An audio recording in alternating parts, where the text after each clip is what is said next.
was in a dream, but it's real, and I have paperwork to prove it. They got the job done, and life is good. For tax help you can trust, call Optima now for a free consultation. If you're worried about what's going to happen with the IRS, stop worrying. Make the call now. Call 800-965-1433. 800-965-1433. 800-965-1433. Optima Tax Relief. Testimonial from an actual client. Some restrictions apply. For complete details, please visit OptimaTaxRelief.com. 5:11. Let's get an update on the roads. Team Hochberg Traffic Center time. This update is service of Progressive Insurance. Get a multi-policy discount by combining your car, home, motorcycle, commercial, auto, and more. All your protection in one place. Bundle and save at Progressive.com. West Chicago this morning. Cress and Hawthorne report of an accident. DuSable Lakeshore Drive, they've reopened all lanes northbound between Lawrence and Hollywood in that construction zone. They had said that was going to be shut down until around 7 a.m. Stevenson, they're picking up outbound construction work. 2 right lanes have been blocked between Route 83 and Cass. Again, they're a little late picking that up, but it should be out of your way shortly. Chicago's Morning Answer with Dan and Amy starts next. AM 560 Weather Center forecast. The latest with Steve Williams. Partly sunny, not as warm. It'll be a windy day. High today 70. Partly cloudy, cool night tonight, low 47. Sunshine, a very nice day tomorrow, the high 73. Sun and clouds, a warm day on Thursday. High Thursday at 80. I'm Steve Williams on AM 560, The Answer. 64 at O'Hare, 63 Aurora, 64 in Waukegan, 65 along the lakefront. Your next news, 5:30. Chicago's Morning Answer starts next on AM 560, The Answer. Dan Proft here for Northridge Prep. Northridge Prep is a great place to be a boy. What does that mean exactly? In short, it's thanks to a foundation of an all-boys environment that builds your son up into a man of intellect and character who loves God. The teachers and faculty members become mentors to students. And when you combine that with an atmosphere that's fun, competitive, and challenging, it creates an exceptional experience for your son. And the result is that the boys just love Northridge. They've been educating boys for nearly 50 years. And one of the things that stands out to me is their commitment to partnering with parents. Now, you hear this a lot with schools, but at Northridge, the parents can't stop talking about it. They built a community that really works together. Raising kids is difficult these days, and at Northridge, you can be confident your son is on the right path. They're having an open house on Sunday, October 20th for boys in grades 6 through 12. Register today at northridgeprep.org. Again, that's Sunday, October 20th. Register at northridgeprep.org. I tell you, I get no respect. So I walk into a coin shop with silver bullion for sale when the owner says, "You look like you don't have 2 coins to rub together." I say to him, "Bullion." He orders me to quit cussing, tosses me out the door, and I land cheeks down on my 10-pound bullion bars. Ouch! My rear end is still black and blue.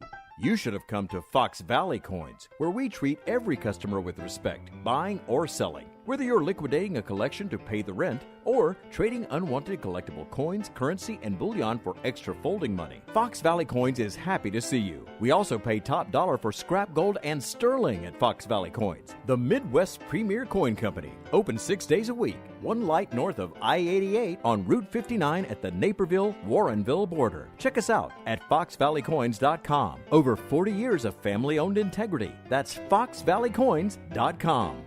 I'd get my butt down there, but the doctor warned me to take it easy for a week. Oh. I think one of the things that patients don't realize is that when they get a joint replacement, that's not a lifetime treatment option. And they're probably, if they are a younger patient, signing up for multiple surgeries down the road. As a physician and medical director for QC Kinetics, Dr. Caravelli's seen a pattern of trending joint pain. Prolonged medication, steroids, then surgery, possibly another surgery. So a lot of our patients are trying to avoid or put off surgery, and this is the treatment that can help them do that. QC Kinetics extracts your body's healing substances, concentrates them back into your aching joints to help heal and restore those areas, providing lasting relief. Oh, I love being able to tell my patients, before we do this surgery, let's try another option. Let's see if this is right for you, because now they might not have to have surgery at all. Call today for your free consultation. Call QC Kinetics, 312 312-809-5955. That's 312-809-5955. 312-809-5955. AM 560 listeners, sign up today to receive a free financial education video series, The 5 Retirement Pitfalls and How to Avoid Them, courtesy of Steve Shyman, host of Protecting Your Assets radio show, Saturdays at 8 a.m. Sign up is easy, and the 5-part video series is completely free and will arrive in your email inbox. Sign up today. It's free. Please text your name and email address to 833-945-7283. Again, please text your name and email address to 833-945-7283.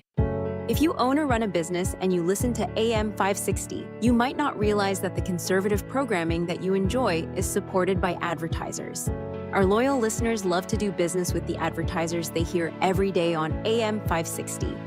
Now, it probably won't surprise you that there are some businesses who avoid advertising with us because they don't like what we do here. And that's okay, because our audience wants to support businesses that support what we do and think like we think. We would love to have you join the list of successful companies who are already reaching new, like-minded customers. Most AM 560 advertisers have been here for years for one simple reason: they get results. Join our efforts to make a difference in the lives of our listeners who are passionate about supporting our great family of AM 560 advertisers. To learn more, just visit 560theanswer.com/advertise. That's 560theanswer.com/advertise. Hi, this is Maria and Diane with the Del Bacchio Marchetti Group of App Properties Christie's International. We wanted to tell you why we placed number 9 in Illinois as the top producing real estate team and number 1 in Arlington Heights. In the past 9 years, we assisted 1,975 buyers and sellers achieve the American dream of home ownership, selling $720 million in real estate. If you are considering making a move, we can help you get the most value for your home in today's market. Maria and I have over 50 years of combined experience. We take a conservative approach in protecting your asset and will give you the direction and professional advice needed to achieve a successful transaction. Our pledge to you is to have your best interest at heart. So get the special attention you deserve with our white glove service from our city division to the suburbs. Contact us for a free, no-obligation market analysis at thedmregroup.com. That's thedmregroup.com. Information verification, MRED LLC, 2013 to 2022. Real Trends Large Teams, 2022. Hi, it's Scott Tucker, host of Retirement Dakota with Scott Tucker, heard on AM 560 on Sundays at 8 a.m. and again at 5 p.m. I want to offer you a free copy of my latest book, Escape Illinois, Should I Stay or Should I Go? To get your free copy of my latest book, Escape Illinois, Should I Stay or Should I Go? Just go to retirementdakota.com. That's retirementdakota.com. And please listen every Sunday at 8 a.m. and again at 5 p.m. on AM 560, The Answer. Your local State Farm agent Anthony DeGrotto combines good neighbor service with surprisingly great rates. You can combine your home, auto, and life insurance to not only save you money, but give you the peace of mind you've been looking for. Anthony DeGrotto is your go-to agent in Chicagoland. He and his team will work for you to provide the best service you expect at the price you want. Combine your home, auto, and life insurance today. Anthony DeGrotto will help you mix and match things perfectly. His State Farm office is a top pick 2024 Daily Herald Reader's Choice Award winner. He's a proud supporter of Tunnel to Towers and like-minded as you. His State Farm agency is currently looking to add members at their Roselle office. Call Anthony at 847-895-1500 today or visit DeGrottoSF.com. That's DeGrottoSF.com. Like a good neighbor, State Farm is there. Individual premiums will vary by customer. All applicants subject to State Farm underwriting requirements. Exercise and a healthy diet can help, but that can be hard, especially as we start to get older. It's like the choice between taking the stairs or waiting for the elevator. Sometimes the easier option can be tempting. But just like choosing to take the stairs, you can choose to get a variety of 31 whole fruit and vegetable ingredients. Balance of Nature supplements are formulated from the best ingredients available, and it's as easy as taking 3 fruits and 3 veggies capsules every day. It's a small commitment, but it can help you feel your best. Start your journey with Balance of Nature. Call 1-800-246-8751 or go to balanceofnature.com to get 35% off your first order as a preferred customer with free shipping and our money-back guarantee. That's 1-800-246-8751. Go to balanceofnature.com or call 1-800-246-8751 and get this special offer by using discount code CHICAGO. A great smile can make you feel happy and confident. So when you consciously conserve your teeth, that glowing smile will show through. At Best Dental Group, doctors Economos, Gavalis, and their staff are ready to help you create that perfect look or maintain the one you have now. Along with general dentistry, Best Dental Group is a multidiscipline practice with an orthodontist, periodontist, and prosthetic specialists on site. They use the newest breakthroughs in dental technology such as titanium implants, Invisalign clear braces, and laser treatments. Don't let fear get in the way. They can recommend sedation to make your experience as comfortable as possible. Best Dental Group is located in historic downtown Bartlett and is a multilingual office. Call 630-830-4930, 630-830-4930, or visit bestdental.org. Best Dental Group, sharing your conservative values and helping you to conserve your teeth. From breaking news and weather across the country to insight from the brightest minds in conservative opinion, it's Salem News Channel. Home to the biggest shows on TV, like Dennis Prager, weekdays at noon Eastern, followed by Jay and Jordan Sekulow at 2. Join SNC, where facts are sacred, critical thinking is celebrated, and the pursuit of truth is unwavering. Watch Salem News Channel free now on Xumo Play. Learn more at snc.tv/Xumo. Now, from the Signature Bank Studios. Portions of the following show may be pre-recorded.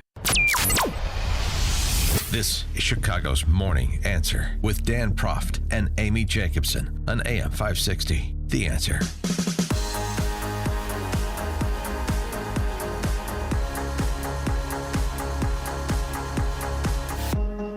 Top of the morning, Dan and Amy. We'd be remiss if we didn't begin today by remembering two Hall of Famers who passed away yesterday. That would be the hit king, Pete Rose, and one of the all-time great big men in the NBA, Dikembe Mutombo. Mutombo, particularly tragic as he was only 58 years old. Brain tumor, in case you didn't catch it. And Mutombo, after his playing career, became quite the humanitarian. He did a lot of work to try and improve the lives of his fellow Congans. He's from the Congo. And also was a big supporter of Special Olympics. For people that didn't know about Mutombo's after NBA work. And he played almost 2 decades in the NBA, too. He's a Hall of Famer. And, of course, Pete Rose, the controversial hit king, Charlie Hustle. You know where he got the nickname? Charlie Hustle. Do not know. Mickey Mantle and Whitey Ford. Mickey Mantle and Whitey Ford gave him the nickname as a pejorative because they thought he was trying too hard in spring training. So they like, look over that guy, Mr. Charlie Hustle. They're running out bunts in spring training. So anyway, yeah, and of course, banned from baseball for gambling on baseball. Went to prison for tax evasion.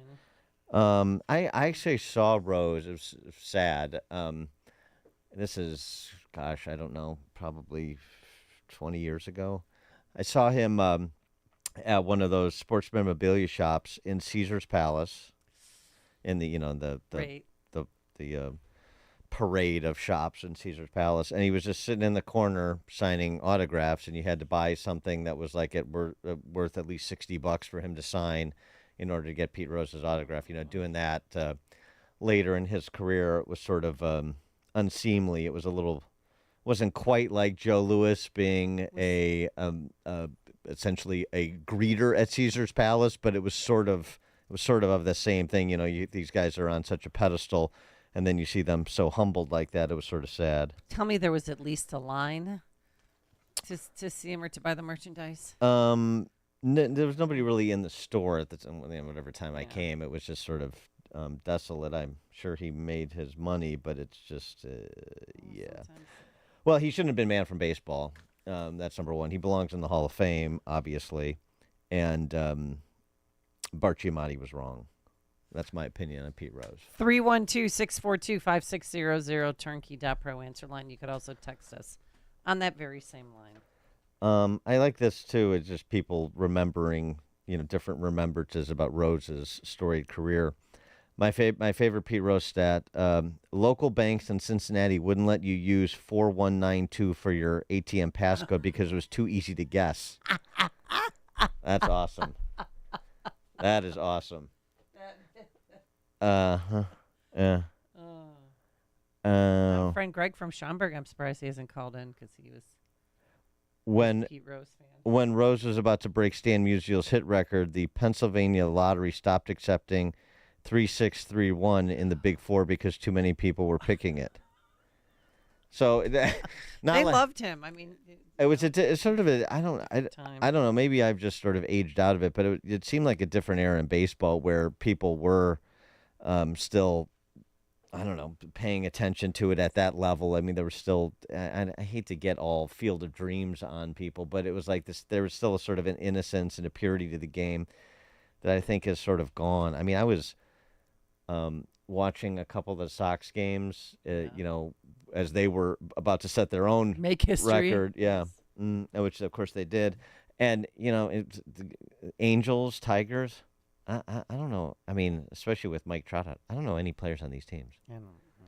I just don't follow baseball anymore. Like I used to be in fantasy leagues and do all that stuff. And, it's just, ever since season ticket holder. Summer of 2020 into COVID, the way the professional leagues operated. That was sinful. Particularly in conjunction with sort of all of the other ugliness over the years of strikes and people taking knees during the national anthem. No matter what sport it was, it just turned me off. Yeah, I just I barely follow the NFL. The NBA is unwatchable. It's a terrible product in addition to being completely annoying. I know more WNBA players than I do NBA players. Yeah. Well, anyway, it's just sort of a tangent, but yes. You remember, athletes have their place in popular culture, and they are important figures. And again, as I wanted to say, what we would extol, we beget. And so to some extent, you extol good examples in professional sports, and to some extent, you extol bad examples because it depends on how you're measuring people. But Pete Rose and Dikembe Mutombo were two seminal figures in very different ways, and it's worth remarking upon their passing. Greg I knew he would call. He's Mr. Cincinnati. Greg in Schaumburg, you're on Chicago's Morning Answer. He used to take the old fungo out and hit ground balls to Rose. Hey, Greg. He lived 2 streets away from my parents' house. I ran into him a couple times. Like Jerry Springer, Pete Rose, the viewpoint you would have of a Cincinnatian is totally different than the rest of the country because they were different people when they were in Cincinnati. They were just really common, ordinary people. They'd stand and talk to you for a half hour. They'd talk to your kids. When they weren't paying for prostitutes with a check in the case of Springer. Yeah, but okay, go ahead. Come on, Dan. Come on. No, I'm not going to come on. He made a mistake. No, yeah. You mean you used a check? Is that was the, Wait a that minute, was the mistake? I don't want to lose my time here. I got a good story here for you. Okay. First of all, Mike Scott never, ever makes a mistake. And this is not necessarily a mistake, possibly an omission. But Mike, when you were giving a snapshot of his career, he actually started at second base. He's played second and left field, and then when the Reds, I think, got George Foster, they moved him to third. And then he played first base, but I don't think with the Reds. Now, the story that I want to tell you, and it's my snapshot that I'll always take with Pete Rose. In the 1975 World Series against Boston, in that Game 6, when Fisk hit that home run, you would think that the Reds would be really depressed at that point, and Rose ran off the field and just looked at the camera and said, "Isn't baseball great?" And, for those of us who knew him, that was Pete Rose. All right, very good. Greg, Big Red Machine from Schaumburg, remembering Pete Rose. Formerly very good. of Cincinnati. Yeah. He's our Cincinnati connection. Well, he brought up Springer. I didn't want to sully the Rose tribute with Springer reference, but he brought him up. He redeemed himself later on in life by having a wonderful talk show where people threw chairs at each other. Yes. In other words, it got worse from there. He knew how to make money. Okay? Paying a prostitute with a check was his high watermark in terms of more a character. Yeah, that's the actual epitaph on Jerry Springer. Even though I enjoyed when he tickled the ivories at Gibson's while he was trying to pick up 20-year-olds. Okay. He knew what he wanted. All right, coming up on Chicago's Morning Answer. At 5:38, a little help here down in the southeast from the federal government. Little disaster relief help here. 5:38. They're helping the migrants. But now let's head into the newsroom. Here's Mike Scott. It's 5:30 on AM 560. The Answer. An apparent Russian artillery strike this morning has slammed into a market in the southern Ukrainian city of Kherson, killing 7. The Israeli military carrying out targeted ground raids in villages close to the Israeli border. It said Tuesday that targets are posing an immediate threat to Israeli communities in northern Israel. Prime Minister Benjamin Netanyahu issued a warning Monday to Iran, which backs, of course, Hezbollah and Hamas. It says there's nowhere now in the Middle East Israel cannot reach. Dock workers at ports from Maine to Texas have started walking picket lines in a strike over wages and automation that could reignite inflation, cause shortages of goods as we head toward the crucial Christmas shopping period. The contract between the ports and about 45,000 members of the International Longshoremen's Association expired at midnight. And even though progress was reported in talks on Monday, the workers walked off the job. We're at the end of a 6-year contract, okay? And we are in negotiations now for a fair contract, okay? And a contract not filled with automation. Boise Butler is president of the Longshoremen's Union in Philadelphia. President Joe Biden is planning to survey the devastation in the mountains of western North Carolina. On Wednesday, North Carolina Governor Roy Cooper updated reporters on the status of the search for the missing following the devastating flooding. We're doing door-to-door welfare checks on people to make sure that they are accounted for. We know there will be more deaths because this was an unprecedented, devastating storm that was something that people in North Carolina, in western North Carolina, have never seen before. The death toll after the storm left a trail of destruction across the U.S. Southeast has reached 133. A developing story we're following this morning. Officials in Thailand say a bus carrying young students and teachers caught fire just outside of Bangkok. 23 on board are feared dead. The bus was carrying 44 passengers. Here in Chicago, a ShotSpotter gunshot detection sensor reportedly recorded the sound of gunfire 9 hours before an Eastside neighborhood resident alerted authorities to a woman dead in an alleyway near his home. Now, more Chicago aldermen want the system turned back on. Sierra Evans, who recently turned 19, was found dead in the 9500 block of South Avenue N around 9:30 on Saturday morning. And union teachers at over 150 schools across the city joined in on a national walk-in, demanding more funding for them as COVID relief funds expired on Monday. And Shed Aquarium workers have filed a petition for union representation. Organizers of that group want to join the notorious AFSCME Union Council 31. About 300 employees want to be represented. Lions quarterback Jared Goff went 18 for 18 last night, throwing the football in the Lions' 42-29 win over the Seahawks. He also caught a touchdown throw last night. Baseball, the opener of playoffs starts with Atlanta backing into the postseason with a split of their doubleheader with the Mets yesterday. Atlanta will take on the Padres without Chris Sale, back trouble. Astros and Tigers, Orioles and Royals, Brewers and Mets will kick off the postseason in baseball, while the Blackhawks continue their preseason with a contest in Minnesota. The news, a service of almostfreeteeth.com. Overpaying for dental implants is over. If you have a Blue Cross Blue Shield PPO or FEP, you could save 90% on average to get your smile back.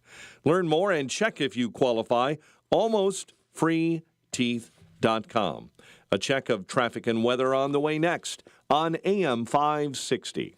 This radio station is always on, but sometimes you need more content that you can take with you anywhere. That's why we invented the SalemPodcastNetwork.com. You'll find all the great hosts on this radio station, plus a few more, like Charlie Kirk, Dinesh D'Souza, Trish Regan, Jenna Ellis, and Dennis and Julie. There's literally no end to what we can teach you. It's like radio on demand, and just like radio, it's always on. Go find out what you're missing. Download the app, SalemPodcastNetwork.com. October is Cybersecurity Awareness Month. As the leader in identity theft protection, LifeLock reminds you to update your passwords. Using the same password across multiple accounts makes you vulnerable to cyber criminals. Updating your passwords is only one way to help protect yourself. For comprehensive identity theft protection, you need LifeLock. LifeLock not only alerts you to suspicious uses of your personal information, but also fixes issues that arise. Start protecting your identity today with a 30-day free trial at LifeLock.com, promo code CLAY.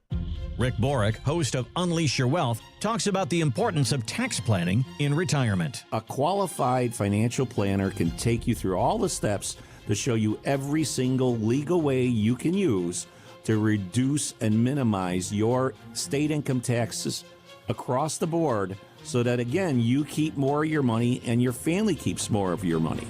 Unleash Your Wealth, Saturday at 7 a.m. and our new time at 2 p.m. here on AM 560, The Answer. Hey, buddy. Good to see you back on the golf course. You must be feeling better, huh? Yeah, I finally got my blood pressure under control without all the medication side effects. Wow. New doctor? No, a superfood juice, believe it or not. A juice? Yeah, it's called 120 Life. It's got ingredients like pomegranates, tart cherries, 6 natural ingredients that have shown to control blood pressure. Huh. Yeah, it tastes great and has worked wonders. Awesome. Are you getting a golf cart? Nope, I'm walking the course today. Wow. You got any of that 120 Life on you? Try 120 Life risk-free and get a 2-week trial pack. Order the 8-ounce drink or powdered mix. Go to 120life.com and use coupon code 560 to save 15% and get free shipping. They're so sure it can noticeably lower your blood pressure in 2 weeks, they'll give your money back if you're not satisfied. Order now. 120life.com. Use coupon code 560 at checkout to save 15% and get free shipping. Is thinning hair or a receding hairline making you self-conscious? Try Hair Grow from New Nordic. Stop feeling embarrassed about thinning hair and start feeling your best with Hair Grow. It's 5:38. Let's get an update on the roads. Team Hochberg Traffic Center time, a service of Quick Delivery Service. When you need same-day delivery, when you need the fastest service, when you need a last-minute delivery, call Quick Delivery Service at 847-534-2244 or go to quickdelivery.com. Starting on the south end of the Dan Ryan, you're jammed up in the Express and Locals. You'll hit the brakes at 35th in the Express, 33rd in the Locals. On the Kennedy, an accident reported, right lane blocked outbound at Kimball. Chicago's Morning Answer with Dan and Amy continues next.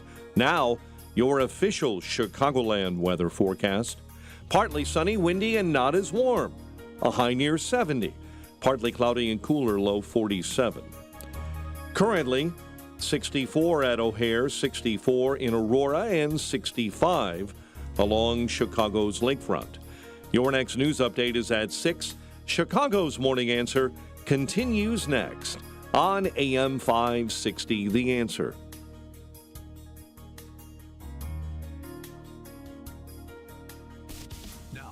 The Signature Bank Studios.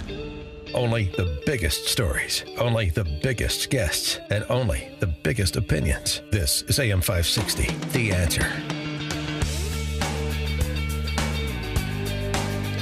Top of the morning, Dan and Amy. A lot of people in the southeastern part of the United States that have been negatively impacted, to say the least, by Hurricane Helene are wondering where the big guy and Kamala are these days.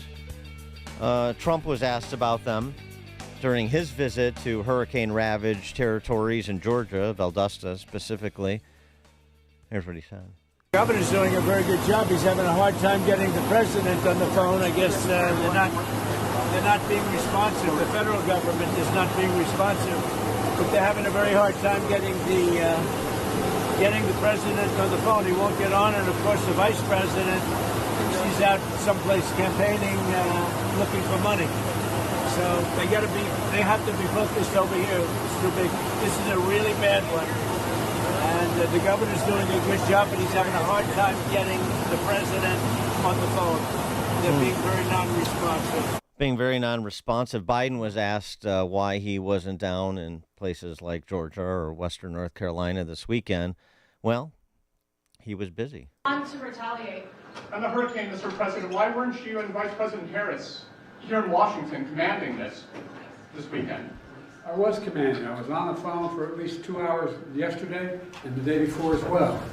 I command. It's called a telephone. And all my security people. Is it not important for the country to see?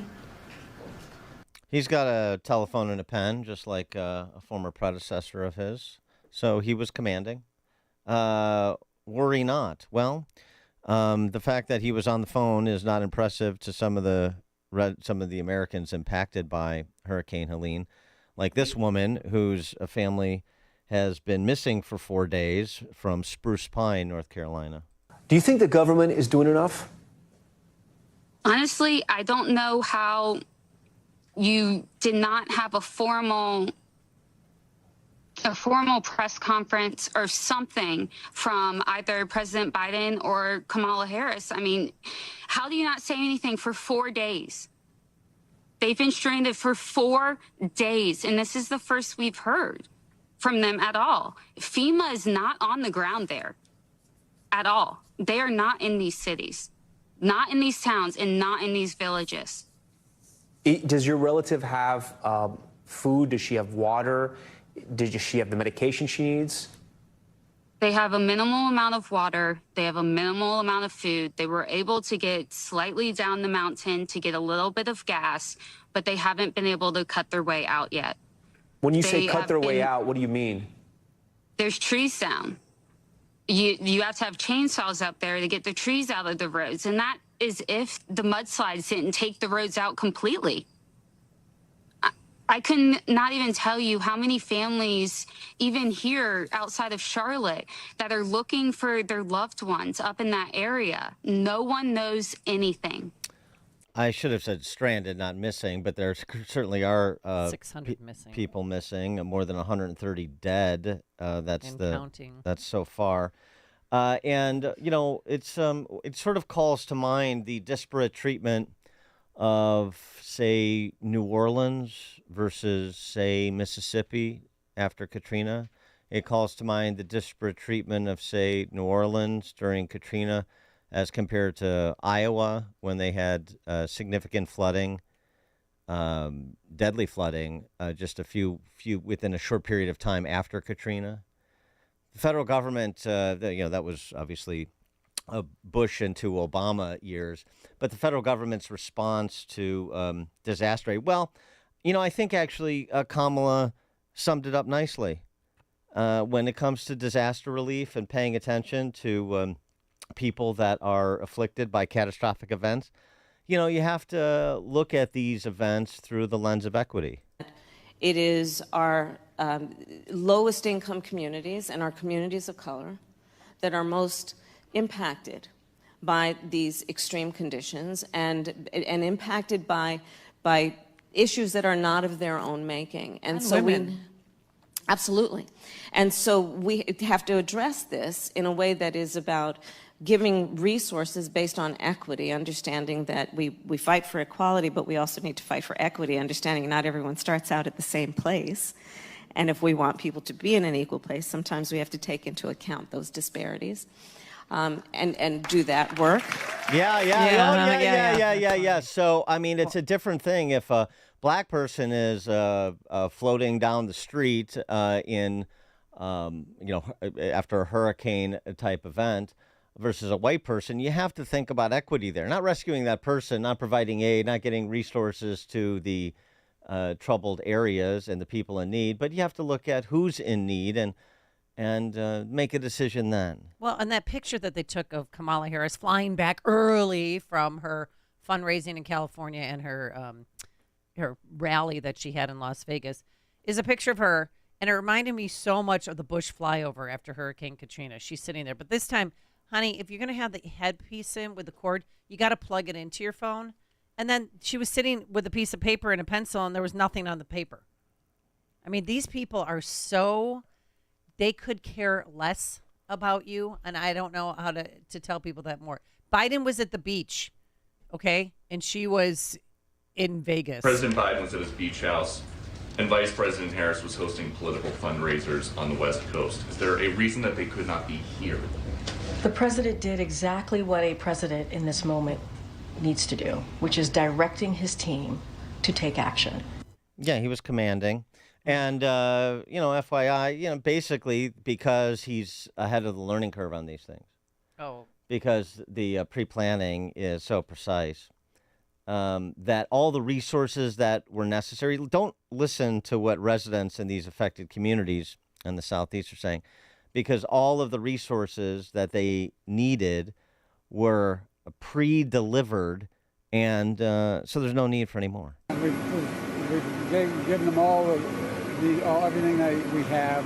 We're on the ground ahead of time, so we're working hard. Are there any more resources the federal government could be giving them? No, we've given them, we have pre-planned a significant amount of it, even though they didn't ask for it yet. Hadn't asked for it yet. Mm-hmm. But we're funding illegals here. I mean, and then Biden said last night when he met with some FEMA directors, one lady came into the Oval Office. We're going to have to pay for this.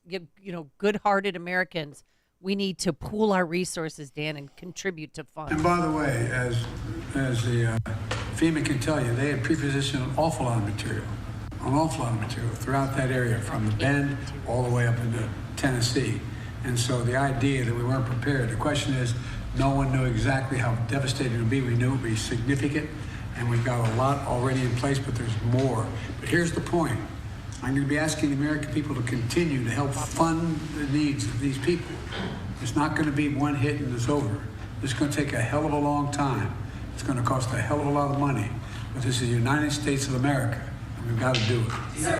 Yeah, well, that's fine. I mean, Trump is pushing a GoFundMe for the people that are impacted. You have scenes of private helicopters that are being requisitioned to provide support and rescue, and that's all good, Cajun Navy style. I'm all for private initiative, but that's not really the question for the government. Of course, you support private initiative, great. The question for the government is, oh, really? So all this pre-planning that was done and the resources that were staged, so are they all there now, or did they get washed away? No one could have predicted the scope of this. Okay, I mean, that's fair. These things are difficult to predict, to completely predict on the nose. But so now what are you doing now that the devastation is front and center, now that we have a better understanding of just how devastating this is as people's bodies are being pulled out of trees? And it doesn't sound like there's a sense of urgency. It sounds sort of like the dismissive attitude that this administration and this class of people, and they are a class, they see themselves this way, this vanguard class of democracy savers / witch hunters, are giving places like Western North Carolina about the same consideration they're giving places overrun not by water, but by people in this country either illegally or legally at the discretion of this administration. So these back row Americans, these small town Americans, particularly if the communities are majority white, particularly if the communities are majority Trump supporting, they are there's not a sense of urgency to help. No, I mean, we're 4 days in. Got a great text message. Dan and Amy, can Ukraine give us some money back to help with this situation? Yeah, how about the $230 million we spent on that bridge in Gaza to help deliver supplies that lasted all of 4 days? And they knew it wasn't going to work, but they built it anyway. 312-642-5600, turnkey.pro answer line. I hate to interject race into this, but it's hard not to, race and essentially class and political orientation into this. It's hard not to when this is an administration that does that with every issue. That's how they assess what they're going to do in any particular moment, given any particular exigency. And so I'm just doing what they're doing. And what I'm seeing is, I think, what I fairly described. I mean, did you see this former University of Kentucky professor, Betsy Packard? She tweeted out, Hurricane Helene, what if God is punishing MAGA people? And she was inferring that, this was an act of God to punish Trump supporters. She's not inferring it. She's stating it explicitly. And then she doubled down and then tripled down on it. That this is a way to wash away MAGA and Trump supporters. Well, that's sick. People are dead. That's what they think. And these poor people that worked at this plastics factory that all climbed onto this 18-wheeler, Dan, and then it just washed away. 5 of them lived and 6 are missing. And their families have these huge pictures of their loved ones, and they're just devastated. And they're begging for help. They just want the bodies returned. Jessica Dry Turner shared her story, her family story on Facebook. My family is currently on the roof of their house in Asheville, North Carolina, with nothing but the clothes on their back and one working phone. My parents in their 70s, my sister and 7-year-old nephew have lost everything. They're watching these 18-wheelers and cars floating by. In addition, part of the house they're sitting on is in front of them. They've called 911, but they aren't the only ones in need. This is definitely a moment when faith is all you have. God knows the outcome already. I just pray for their lives, health, and an inner peace in their spirits, that they know God holds them in his hands. Updating, my parents and nephew drowned because the roof collapsed. My sister got wedged between something. She was rescued an hour later. I can't convey in words the sorrow, heartbreak, and devastation my sisters and I are going through, nor imagine the pain before us. Please lift my sister who lost her son up in prayers, and my other sister and myself as we come together to somehow comfort her and get through each moment banded together. She is alone without a means to communicate, and we don't know when we'll get to her. The image I focus on every time I imagine that moment is how joyful they are, praising Jesus at his feet, dancing with renewed bodies and not remembering how they passed. I plead to Jesus to hold my sister tightly. God is faithful and just, weeps and mourns when we do not comfort us in our times of need. He rescued my parents and nephew in his way and took them home. Now he will comfort, heal, and rescue us that are broken, wailing, and utterly lost in another way. I've never felt this kind of loss, devastation, and aching of my spirit. I cry out to my Lord, and I keep crying out to my Lord. Take this heavy burden. Please comfort us. Constantly remind us of your faithfulness. Later... They did all the right things. They sought higher ground, and they didn't have a chopper. Can I finish? Yes. Later, Jessica updated that her sister had been found at a local hospital in Asheville, and Jessica and another sister drove to pick that sister up, and just goes on to, basically detail how they're dealing with the loss of their family members in that moment. And the attitude of this administration is those are back row Americans that don't matter. And you just see this play out over and over and over again. It's like a tsunami, and people looking for their loved ones constantly at hospitals. But if they're sitting on the top of the roof, my God, why didn't rescue workers see them? John in Portage Park. Yeah, good morning. I was wondering, I'm looking at the pictures on the TV like everybody else, and those people aren't coming back in a month to vote. I'm wondering how this would affect the election, and I hate to be like uncaring about their plight, but and think about politics through all of this. But yeah, I think that's all Trump country out there. Thanks for the call, John. Well, I have a feeling that that the survivors of this will be particularly motivated to vote, and I'm sure there's local officials that are able enough to make accommodations for those displaced because of this natural disaster, that they will be able to exercise their franchise. But to the extent there are any problems with that, I hope that somebody from the Trump campaign is on the ball. I hope somebody locally is on the ball to make sure that that opportunity to exercise their right is not forlorn. George, Naperville. Yes, Dan, do we know if Kamala made contact with her sorority sisters to make sure they're all safe and sound? In California. AKA Sweethearts. Yeah, thanks for the Lindsay call. Davis is a same sorority, by the way. She did the debate, by the way. Yeah. No, Oh, I guess it's not California. I guess No, she went to Howard, which is in D.C. But yeah, George from Naperville's point is well taken. This is the morning show more Chicago radio listeners are choosing. This is Chicago's Morning Answer on AM 560. The Answer.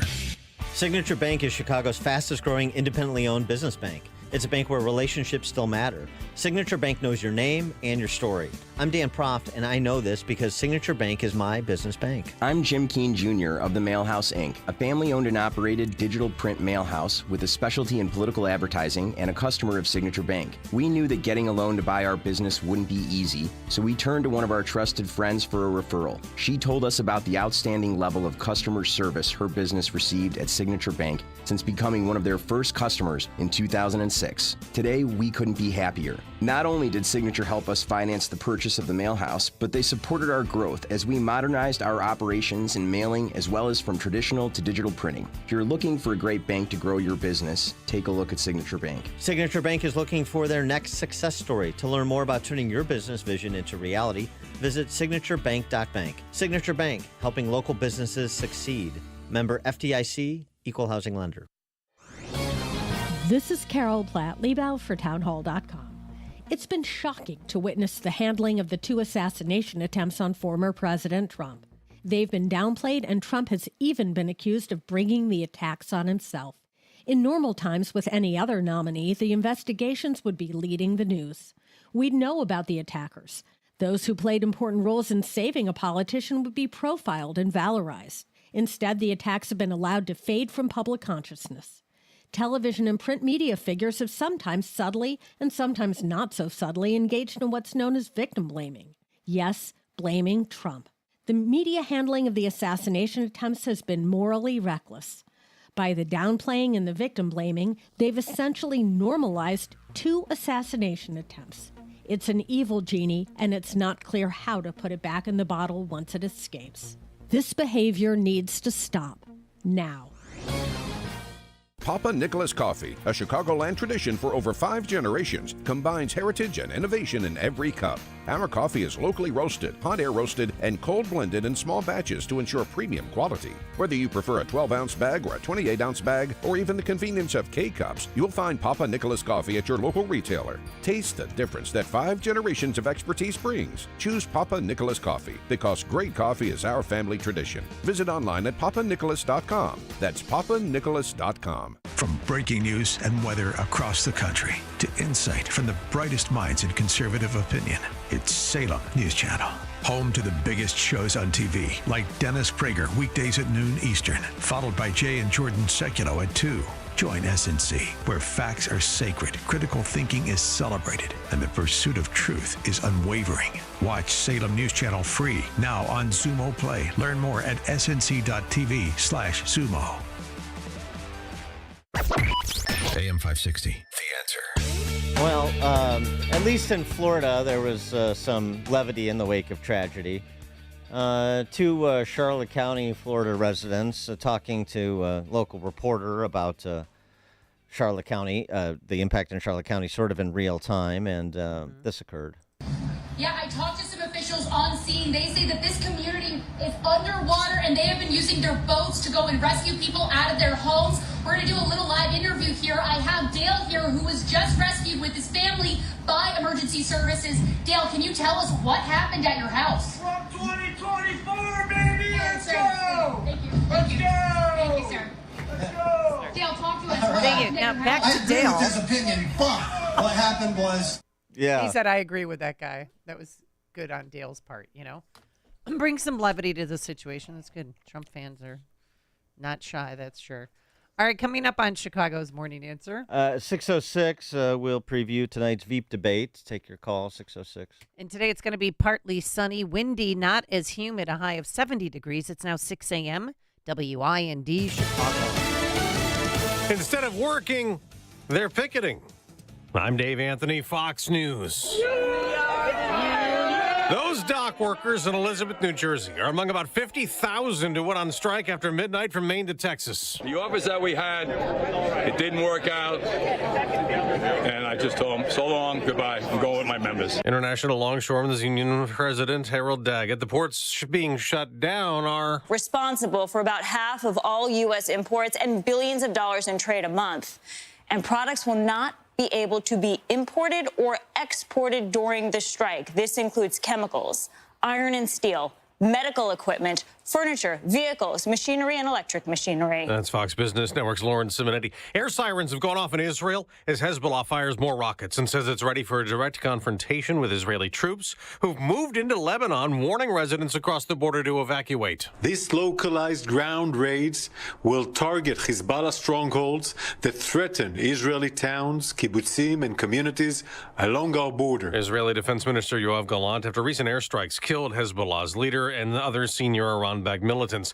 It's up to at least 128 deaths blamed on Hurricane Helene, which did a lot of damage from Florida to the Carolinas. Storm victims still in need or in some cases rescue. The fact of the matter is it's not happening fast enough, and aid groups are trying to get in. National Guard is trying, but there are people in dire straits as we speak right now. A lot of help is needed here.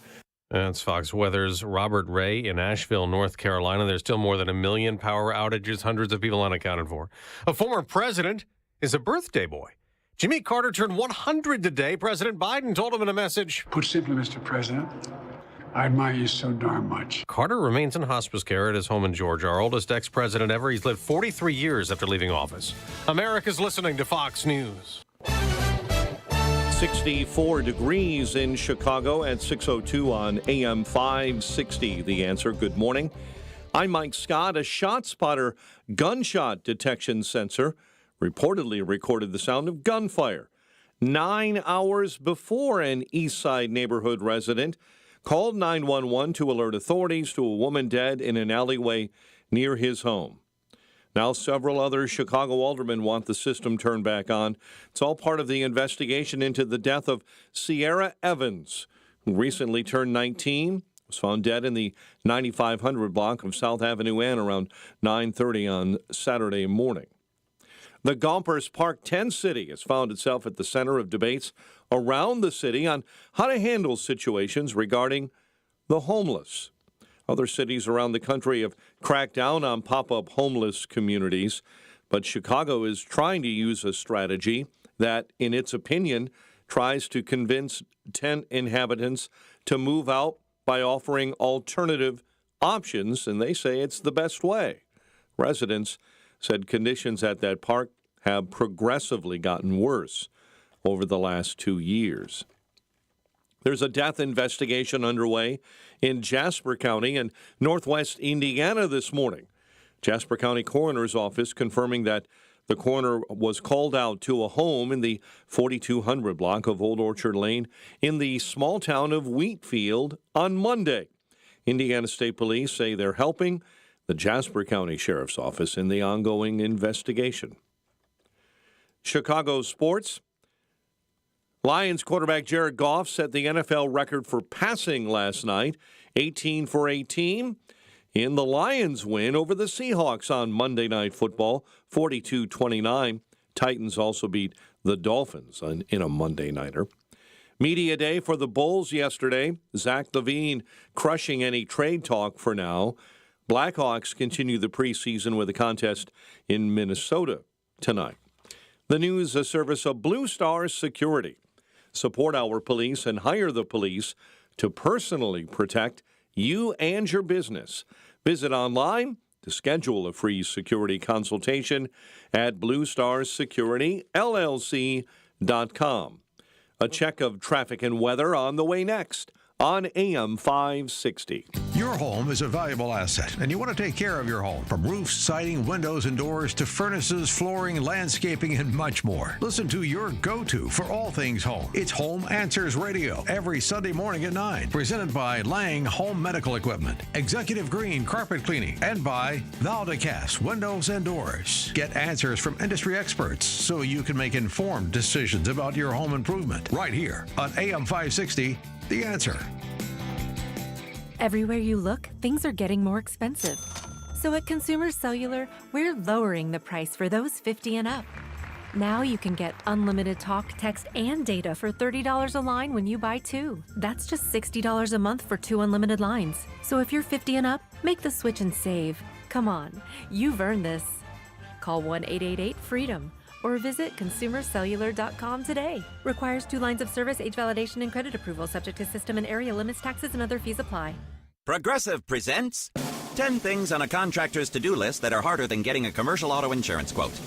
Bidding a new client, giving an accurate estimate, finding affordable materials, getting a client to pay you for work you already did, getting a client to pay you, period, securing permits and workers and tools, getting those workers and tools to work together, and finding the perfect pair of overalls. Pockets, baby. But the easiest thing on a small business owner's to-do list? Seeing if you can save on commercial auto insurance. Get a quote in as little as 7 minutes at ProgressiveCommercial.com. Progressive Casualty Insurance Company and Affiliates. Coverage subject to policy terms and conditions. Balance of Nature's fruits and veggies supplements. Changing the world, one life at a time. Oh, I love it. I'm 83 years old, and it has helped me. Everything was okay. I feel better.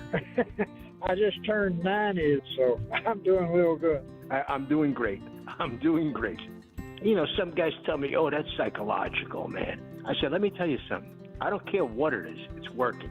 Start your journey with Balance of Nature supplements. Call 1-800-246-8751 or go to balanceofnature.com and sign up as a new preferred customer. And for a limited time, get 35% off your first order with free shipping and our money-back guarantee. Go to balanceofnature.com or call 1-800-246-8751 and get this special offer by using discount code CHICAGO. 6:07. Let's get an update on the roads. Team Hochberg Traffic Center time. And this update is a service of almostfreeteeth.com. Overpaying for dental implants is over. If you have a Blue Cross, Blue Shield, PPO, or FEP, you could save 90% off on average to get your smile back. Learn more and check if you qualify. almostfreeteeth.com. The Kennedy stop-and-go inbound Nagel to Montrose. An accident inbound on the Kennedy at Ogden Avenue. It's 35 and climbing O'Hare into the Burns Circle interchange. Delays on the outbound Kennedy right now at Kimball. There's an accident with a right lane blocked. Stevenson inbound, an accident inbound at Central. Chicago's Morning Answer with Dan and Amy continues next. Now your official Chicagoland weather forecast with Steve Williams.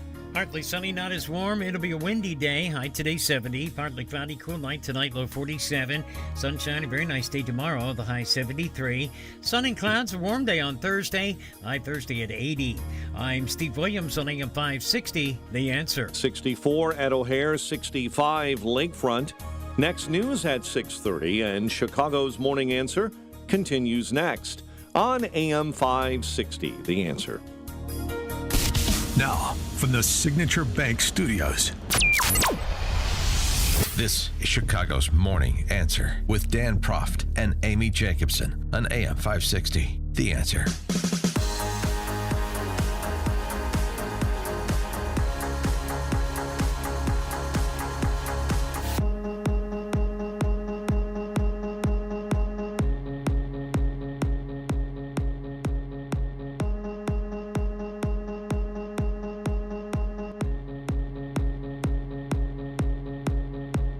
Top of the morning, Dan and Amy. So tonight is debate night between the two Veep candidates, Walz, Field Marshal Tim, and J.D. Vance.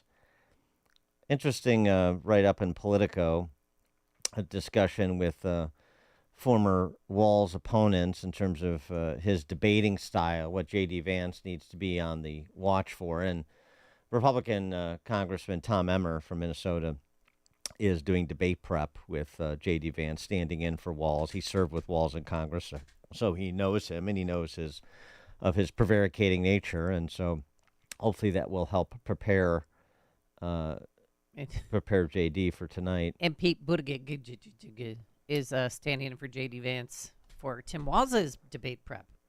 The one guy who ran against him had this to say. Greg Pepin, who ran campaigns for a former rep against Walz. I call him word salad Walz. No wonder he was chosen, because he'll talk and talk and talk and talk, and when he gets flustered, he talks really, really fast. Well, that's a good tell. Alan Quist, who Walz beat in 2012, the guy is totally dishonest. You can't trust anything he says. That was the main difficulty I had in running against the guy. He would make things up as he went along. He's just going to say whatever is politically expedient, whether it's true or not.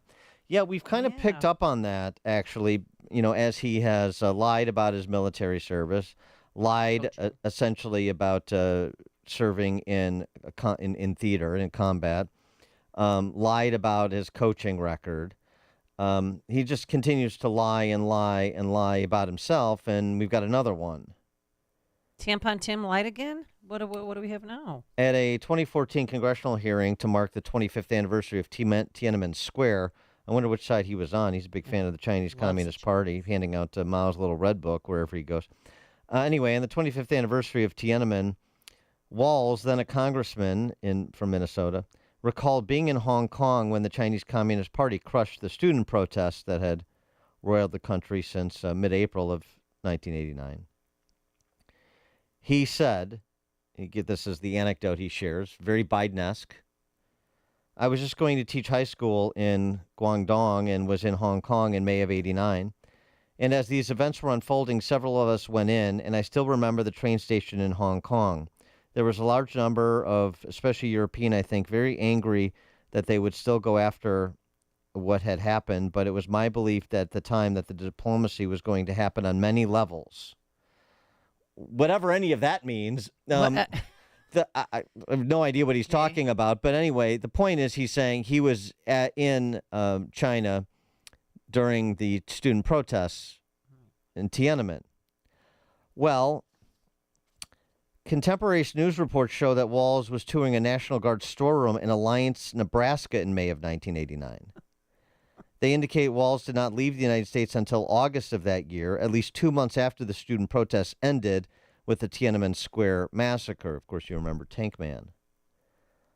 So another fabulous lie from the Democratic Party. Right. Wherever the action is, wherever there's a seminal moment in American history, you'll find Tim Walz. Just as the stories that Joe Biden told about, I don't know, summiting the Himalayas with President Xi or something like this. Yeah. I mean, just completely fictional accounts of their lives, and it's their professional record as well as their personal experience. These people are pathological, and Tim Walz is one of them. And he has nothing to show. He's accomplished nothing. He let Minneapolis burn for 3 days. He let BLM protesters take over the 3rd precinct, and then he denigrates J.D. Vance's story, a small-town American kid ending up making a better life from himself. I mean, isn't that what we want for all our children? Like all regular people I grew up with in the heartland, J.D. studied at Yale, had his career funded by Silicon Valley billionaires, and then wrote a bestseller trashing that community. Come on! That's not what middle America is. And I got to tell you, I can't wait to debate the guy. Oh, well, it's coming. You're going to get it in good and hard, as you say, Dan. Well, I mean, he's we'll going to wish that he never entered politics. Yeah, okay. Take it easy, Hulk Hogan. No, I'm telling you, this... J.D. Vance is going to destroy. This is J.D. Vance with Tim Ryan. Okay, this guy is brilliant. He's raising money for the insurrectionists who were beating up the Capitol Police. The one guy he tried to raise money for got 4 years in prison. This is ridiculous. I'm not taking a back seat to you. I brought $500 million back to fund police in Ohio? So I've got 3 little kids, including a 2-year-old, and one of the things that's true of toddlers and is also apparently true of career politicians is that they accuse you of doing the very thing that they do themselves all the time.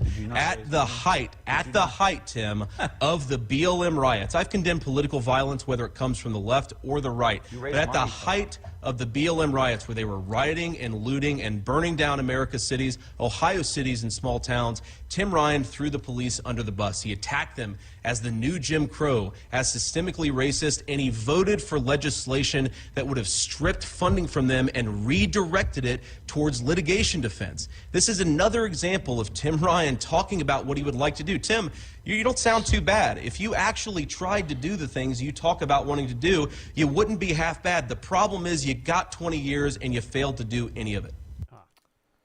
312-642-5600. You can also text us on the same line.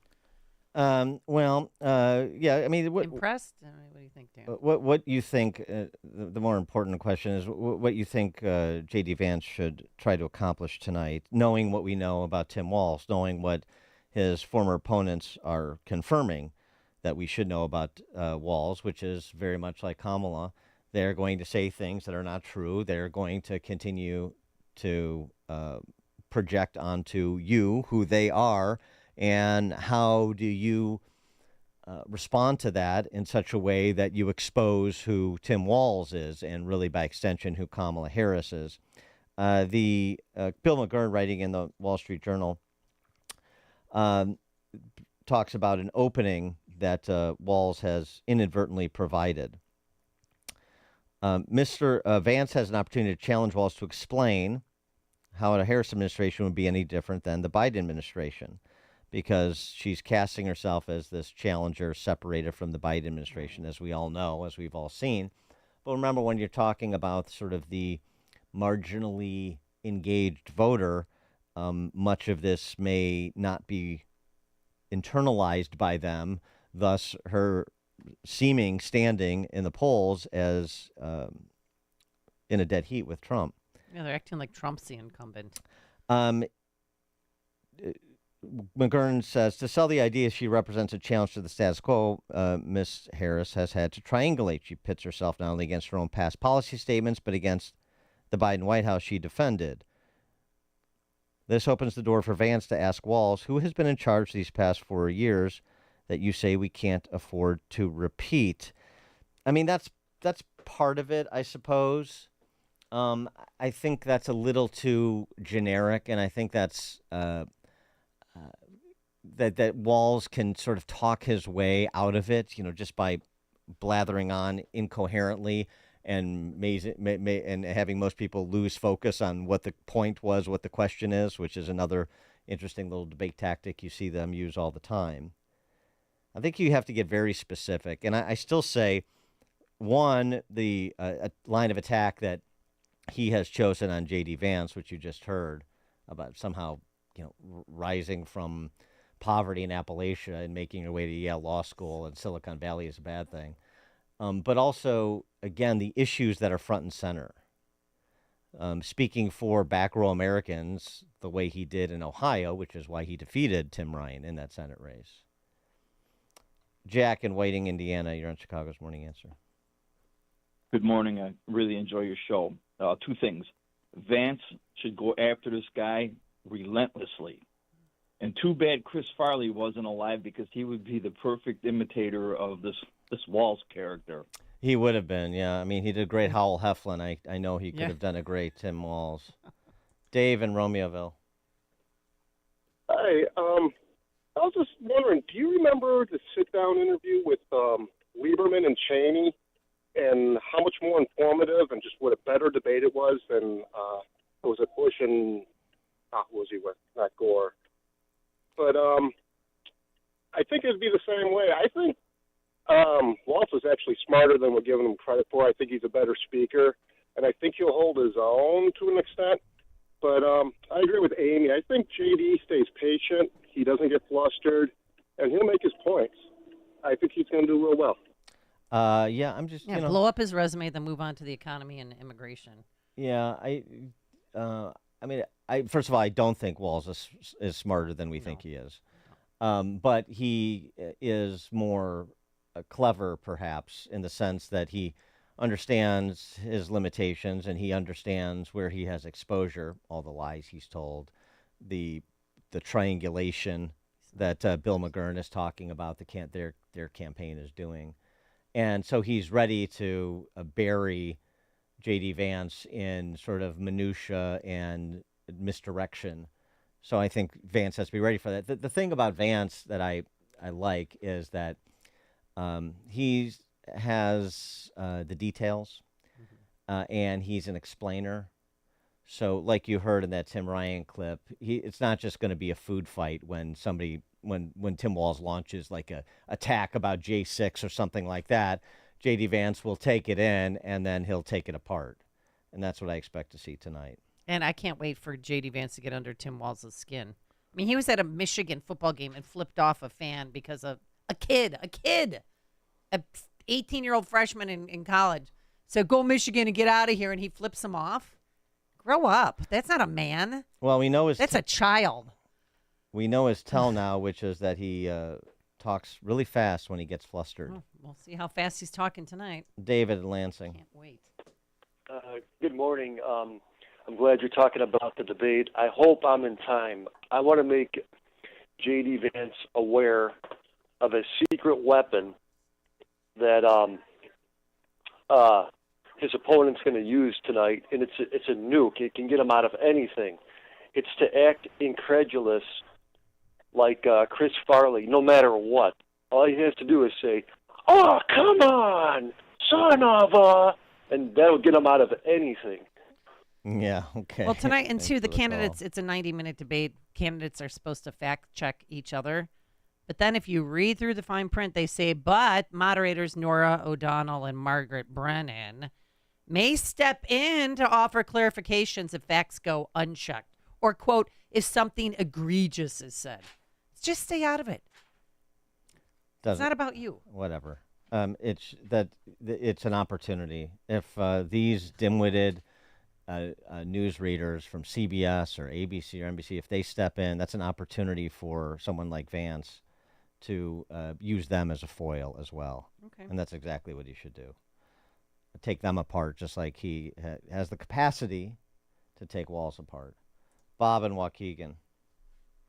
Yeah, when J.D. Vance is behind his podium and Walz is speaking, J.D. Vance should have the referee cards from soccer. The red one when they kick you out, the yellow one as a warning, and the green one. The red one, he just can tap it on top of the podium when Walz is talking to illustrate a total lie. He can tap the yellow one on when it's only a partial truth. And he can just keep the green one in his pocket. Walz is never going to tell the truth about anything anyway. Nobody watches soccer in America, Bob, so nobody knows what those cards mean. Well, they also use them for other sports, too. Yes. What other sports? The yellow card and the red card? Oh, there's volleyball, football, basketball. I'm sorry. I have a yellow card and a red card. Okay, basketball. If you get a yellow card's a warning, and then you get the red card and you're thrown out. Yellow card's your warning. But we. Wait. Okay. Joe in Hoffman Estates. Hey, good morning, Amy. We're not talking about credit cards. Number one. Number two is I heard that Walz wanted to have tampons available for their break. This way, it's just in case something happens between the guys. He could be spotting tonight. There's no question. Thanks for the Some call. breakthrough bleeding might happen. Yeah. Just in case. Put him in the men's washroom. Ken in Geneva. Couple things. Number one, I got to tell you, some people do watch soccer. I have a daughter that was a female athlete of the year, played at Big Ten in Nebraska, and then played professionally in Iceland. Soccer's a great sport, but I get it. It's like watching paint dry. It's a wonderful calisthenic. It's good exercise. I agree. It teaches them better than what the university's classes do. But what I'm calling about is to say I don't think these debates are going to change anybody's minds. But when the Democrats come canvassing at your doors, you got to get in their face and make them feel so ashamed and so embarrassed about the party they represent by reminding them that they're voting for allowing men to go into women's sports, allowing men to go into women's bathrooms, and all the sickness that their party represents. And you got to stick it in their face until they just want to run away from you and hide in shame for the party that they represent. Because these debates, they don't sway anybody's votes, I don't think. Thanks for That the was the call, economy. Ken. Yeah. So many people have already voted. I mean, the line outside Kane County yesterday for the early voting location they opened up. I would just wait till after the debate, but okay. Yeah, gosh, I wonder which way Illinois is going to go. I know. I'm really worried about that one. Rich in Indian Head Park. Yeah, good morning, Dan. Good morning, Amy. I think the one thing Walz is going to try to fit in there is to, excuse me, attack. Was that a cat I just heard? Trump. Was that a cat I just heard meowing in the background? Do you have a cat in your not possession? here. No? Oh, all right. Do you meow? Sounded like Are a you cat. a furry? All right, go ahead, Rich. All right, go ahead. No, he's going to try to bring up and attack Vance and Trump on how they talked about the Haitians eating cats and dogs. I think that's one thing he's going to probably try to hit on, and probably the only thing that he has going for him. I agree that that's going to come up, and I think this is an opportunity for J.D. Vance to really lay out Walz on that issue, especially if he walks out on stage to this music. From the wackos on the left to the MAGAs on the right, they know I'm beating Kamala. This race won't even be tied. Her policies are nutso. She's out her goddamn mind. She just repeats the same thing, regurgitating her lines. She thinks that immigration without paperwork is good. Clearly not too much power underneath Kamala's hood. Borders are, it's what you are. Borders are, borders are. Cackling Kamala, you're dumb. Mass inflation imminent if she weasels herself in. If that don't sound like fun to you, then you better help me win. I promise I'll secure you, you'll be in better hands. It'd be a flippin' free-for-all with what Kamala plans. Borders are, it's what you are. Borders are, borders are. Laugh it up, Kamala. This lady, she's cackling crazy. Yeah, I think if he opens with that, like his walkout music, that he'll get Tim Walz talking pretty fast. This is Chicago's Morning Answer. Your show keeps me alive during the week. There's nobody I'd rather listen to between 5 and 9 in the morning than you guys. On AM 560, The Answer. Quick delivery service. What do you need delivered today? Hi, I'm trying to work through a last-minute to-do list for my boss. Can you deliver a hard drive to the Loop in Chicago? We can deliver that today. Okay, can you deliver 20 boxes to a client in Rockford? We can deliver that today. Can you deliver 12 pallets of tile to our customer in Naperville? We can deliver that today. Can you deliver a large envelope to Northbrook? We can deliver that today. Oh my gosh, I think my water just broke. Can you... We cannot deliver that.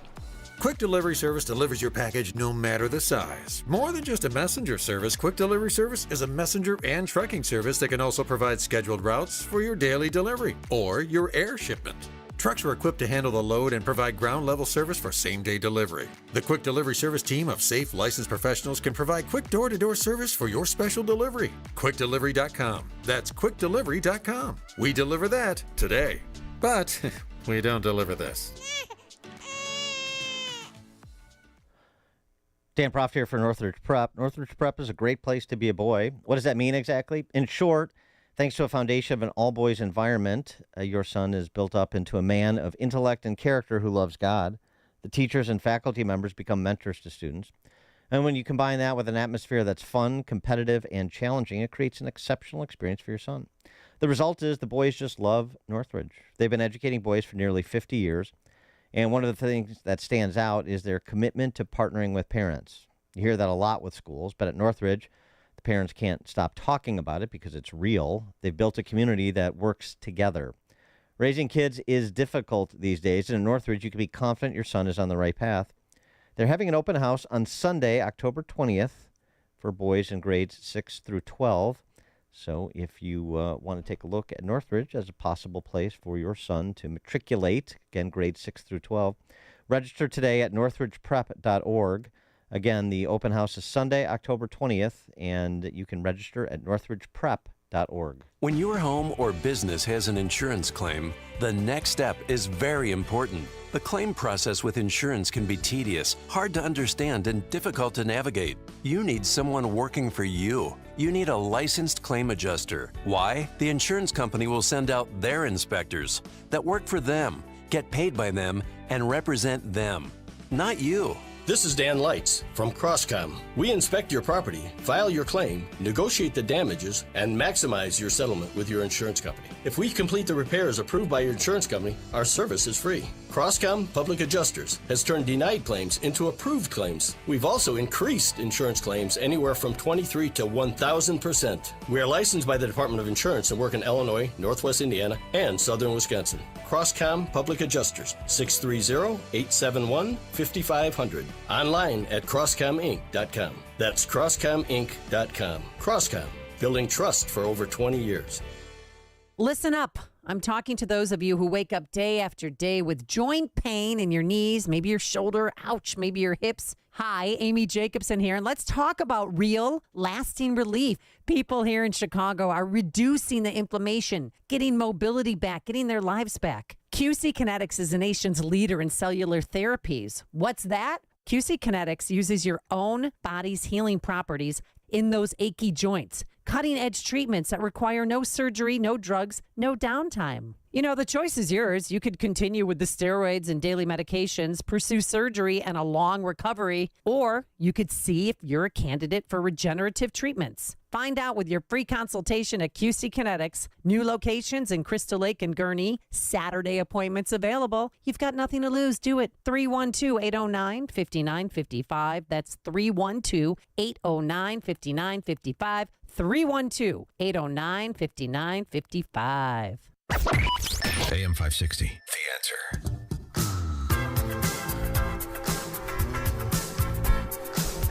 All right, coming up at 6:36, our former colleague Steve Cortez doing a little citizen journalism on the ground in Charleroi, Pennsylvania. We'll get his first-person perspective on what's happening in that community at 6:36. But now into the newsroom we go. Here's Mike Scott. 66 degrees in Chicago. At 6:31 on AM 560, The Answer, President Biden expected to visit some of the communities this week ravaged by Hurricane Helene. At least 25 are now known dead in Georgia. Following the hurricane, Governor Brian Kemp was in Augusta, Georgia. Continue to be with all these Georgians that have lost their life, their families, and our local community. So many of our fellow citizens that are struggling out there. Over 100 people have died across 6 states. Officials fear that number will rise dramatically. The White House has no plans to intervene in a port workers' strike that is underway. Members of the International Longshoremen's Association walked off their jobs, about 45,000 of them, when a new contract agreement could not be reached. Missouri Congressman Eric Burleson this morning speaking on Fox Business. To the American consumer, that means that the things that you enjoy purchasing are not going to be on the shelves in the coming weeks. And when you ask what's happening, that it's going to be a result of this delay in the ports. Longshoremen are demanding higher wages and a protection from automation. Financial services firm J.P. Morgan says the strike could cost the country roughly $5 billion a day. Israeli defense forces have started limited, localized, targeted ground raids in Lebanon against Hezbollah terrorists this morning. Former President Donald Trump plans to spend the hours ahead of Tuesday night's vice presidential debate campaigning in Wisconsin. Trump is scheduled to stop at a manufacturing facility in Waunakee, a suburb of Wisconsin's capital city of Madison, in the Democrat stronghold of Dane County. Gompers Park Tent City has found itself at the center of debates around the city on how to handle situations regarding the homeless. Tuesday night, 39th Ward Alderwoman Samantha Nugent organized the meeting to address concerns around that encampment. Union teachers at over 150 schools in Chicago joined a national walk-in demanding more funding for them. Leaders are upset that CPS CEO Pedro Martinez didn't act on the mayor's demand to take out a payday-style high-interest loan to fund a new contract. Chicago sports, Monday Night Football, Lions over the Seahawks, 42-29. Titans also beat the Dolphins. Baseball playoffs start today. Atlanta will face the Padres without Chris Sale. Also today, the Astros and Tigers, Orioles and Royals, Brewers and Mets, and the Blackhawks on the preseason ice with a contest in Minnesota. At 6:34, the news is a service of AlmostFreeTeeth.com. Overpaying for dental implants is over. If you have a Blue Cross Blue Shield, PPO, or FEP, you could save 90% off on average to get that smile back. Learn more and check if you qualify. AlmostFreeTeeth.com. A check of traffic and weather on the way next on AM 560. Mike Gallagher reacts to another attempt on Trump's life. My gosh, if there's not evidence that Donald Trump needs better protection, I don't know what's left. I mean, this is so out of control and so awful for our country, for the American process. We are 50 days away from this election, this historic election. The Mike Gallagher Show, weekdays at 9, right before Dennis Prager at 11 on AM 560. The Answer. For anyone with everyday aches and pains, I've got a question. What are you missing out on? Probably a lot. So let me tell you about Relief Factor. Relief Factor is a drug-free daily supplement that helps your body fight pain naturally. It doesn't just mask pain, it helps reduce or even eliminate it. In about 3 weeks, you'll discover what it's like to feel better. Go to relieffactor.com or call 1-800-4RELIEF and save on your first order. That's 1-800-4-RELIEF. Dinesh D'Souza's new movie, Vindicating Trump, exposes the real reason for the left's pathological hatred of Trump. Trump has beaten back every attack against him. I am your voice. We have one target. Let's look at everything. Campaign, his family. Isn't that election interference? It's not interference if we do it. And that scares them. Vindicating Trump in theaters nationwide. Now, get your tickets today at vindicatingtrump.com. Rated PG-13. May be inappropriate for children under 13. This is Sean Thompson for Donley Auctions. Donley Auctions wants your stuff. They have buyers. They need your items. If you're a collector, contact them and find out the market value. If you know a collector, tell Donley about them. If they sell it, you'll get a Donley's Finder fee. Cha-ching, cash in your pocket. Randy, what are you on the hunt for now? We need collectibles for our auction, and you need some extra cash. Not sure what you have? Call us. We know the value, and then you can make the decision. With our worldwide auction audience, we get top dollar. Here's your chance to add some additional money when you need it. 815-923-7000, 815-923-7000. Check us out at DonleyAuctions.com. Do you have any of these? Call Donley. You know anyone that has any of these things? Call Donley and get Donley's Finder's fee. Donley Auctions, 815-923-7000. Tell them Sean sent you. Is thinning hair or a receding hairline making you self-conscious? Try Hair Grow from New Nordic. Stop feeling embarrassed about thinning hair and start feeling your best with Hair Grow. 6:37. Team Hochberg Traffic Center time is the service of Allstate. With Allstate, you could easily save and get quality protection. It's a win-win. What are you waiting for? Check Allstate first for a quote today. You're in good hands with Allstate. Union Pacific Northwest Line trains delayed up to 15 minutes coming inbound into Ogilvie. South Shore trains are delayed into Millennium Station this morning by about 15 minutes. Delays in West Chicago. This is a bad accident we told you about much earlier. Crest southbound at Hawthorne. It's a semi on the side gumming up the entire intersection. Delays on the Tri-State this morning already northbound right at Roosevelt Road. The Dan Ryan, as you're coming inbound, 30 minutes, 95th into the Burns Circle interchange. And the Ike stop and go already on the inbound side between Manheim and First Avenue, 52 into the old post office. Chicago's Morning Answer with Dan and Amy continues next. AM 560 Weather Center forecast. Partly sunny, windy, not as warm. High near 70 today. Currently 62 at O'Hare, 62 in Aurora, 60 in Waukegan, 65 Lakefront. Your next news update comes your way at 7, and Chicago's Morning Answer continues next on AM 560, The Answer. Now, from the Signature Bank Studios. Only the biggest stories, only the biggest guests, and only the biggest opinions. This is AM 560, The Answer. Top of the morning, Dan and Amy. White House spokeswoman KJP, Karine Jean-Pierre, her days are numbered, was pressed by Peter Doocy to address that information provided by the acting ICE director to Congressman Tony Gonzalez that we discussed at some length yesterday, that's being bandied about quite a bit because the numbers are so jarring. Basically, 425,000 people convicted of crimes in this country illegally are roaming America's streets unencumbered. Supposedly ICE has some sort of track on them. The track just seems to be a record that they're here and they've been convicted of a crime. Another 200,000 plus who are charged with a crime in addition to being here illegally.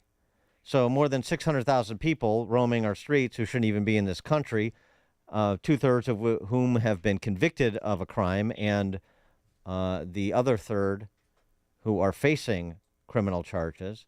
And this includes more than 13,000 convicted murderers, more than 15,000 persons convicted of sexual assault. Convicted, yeah.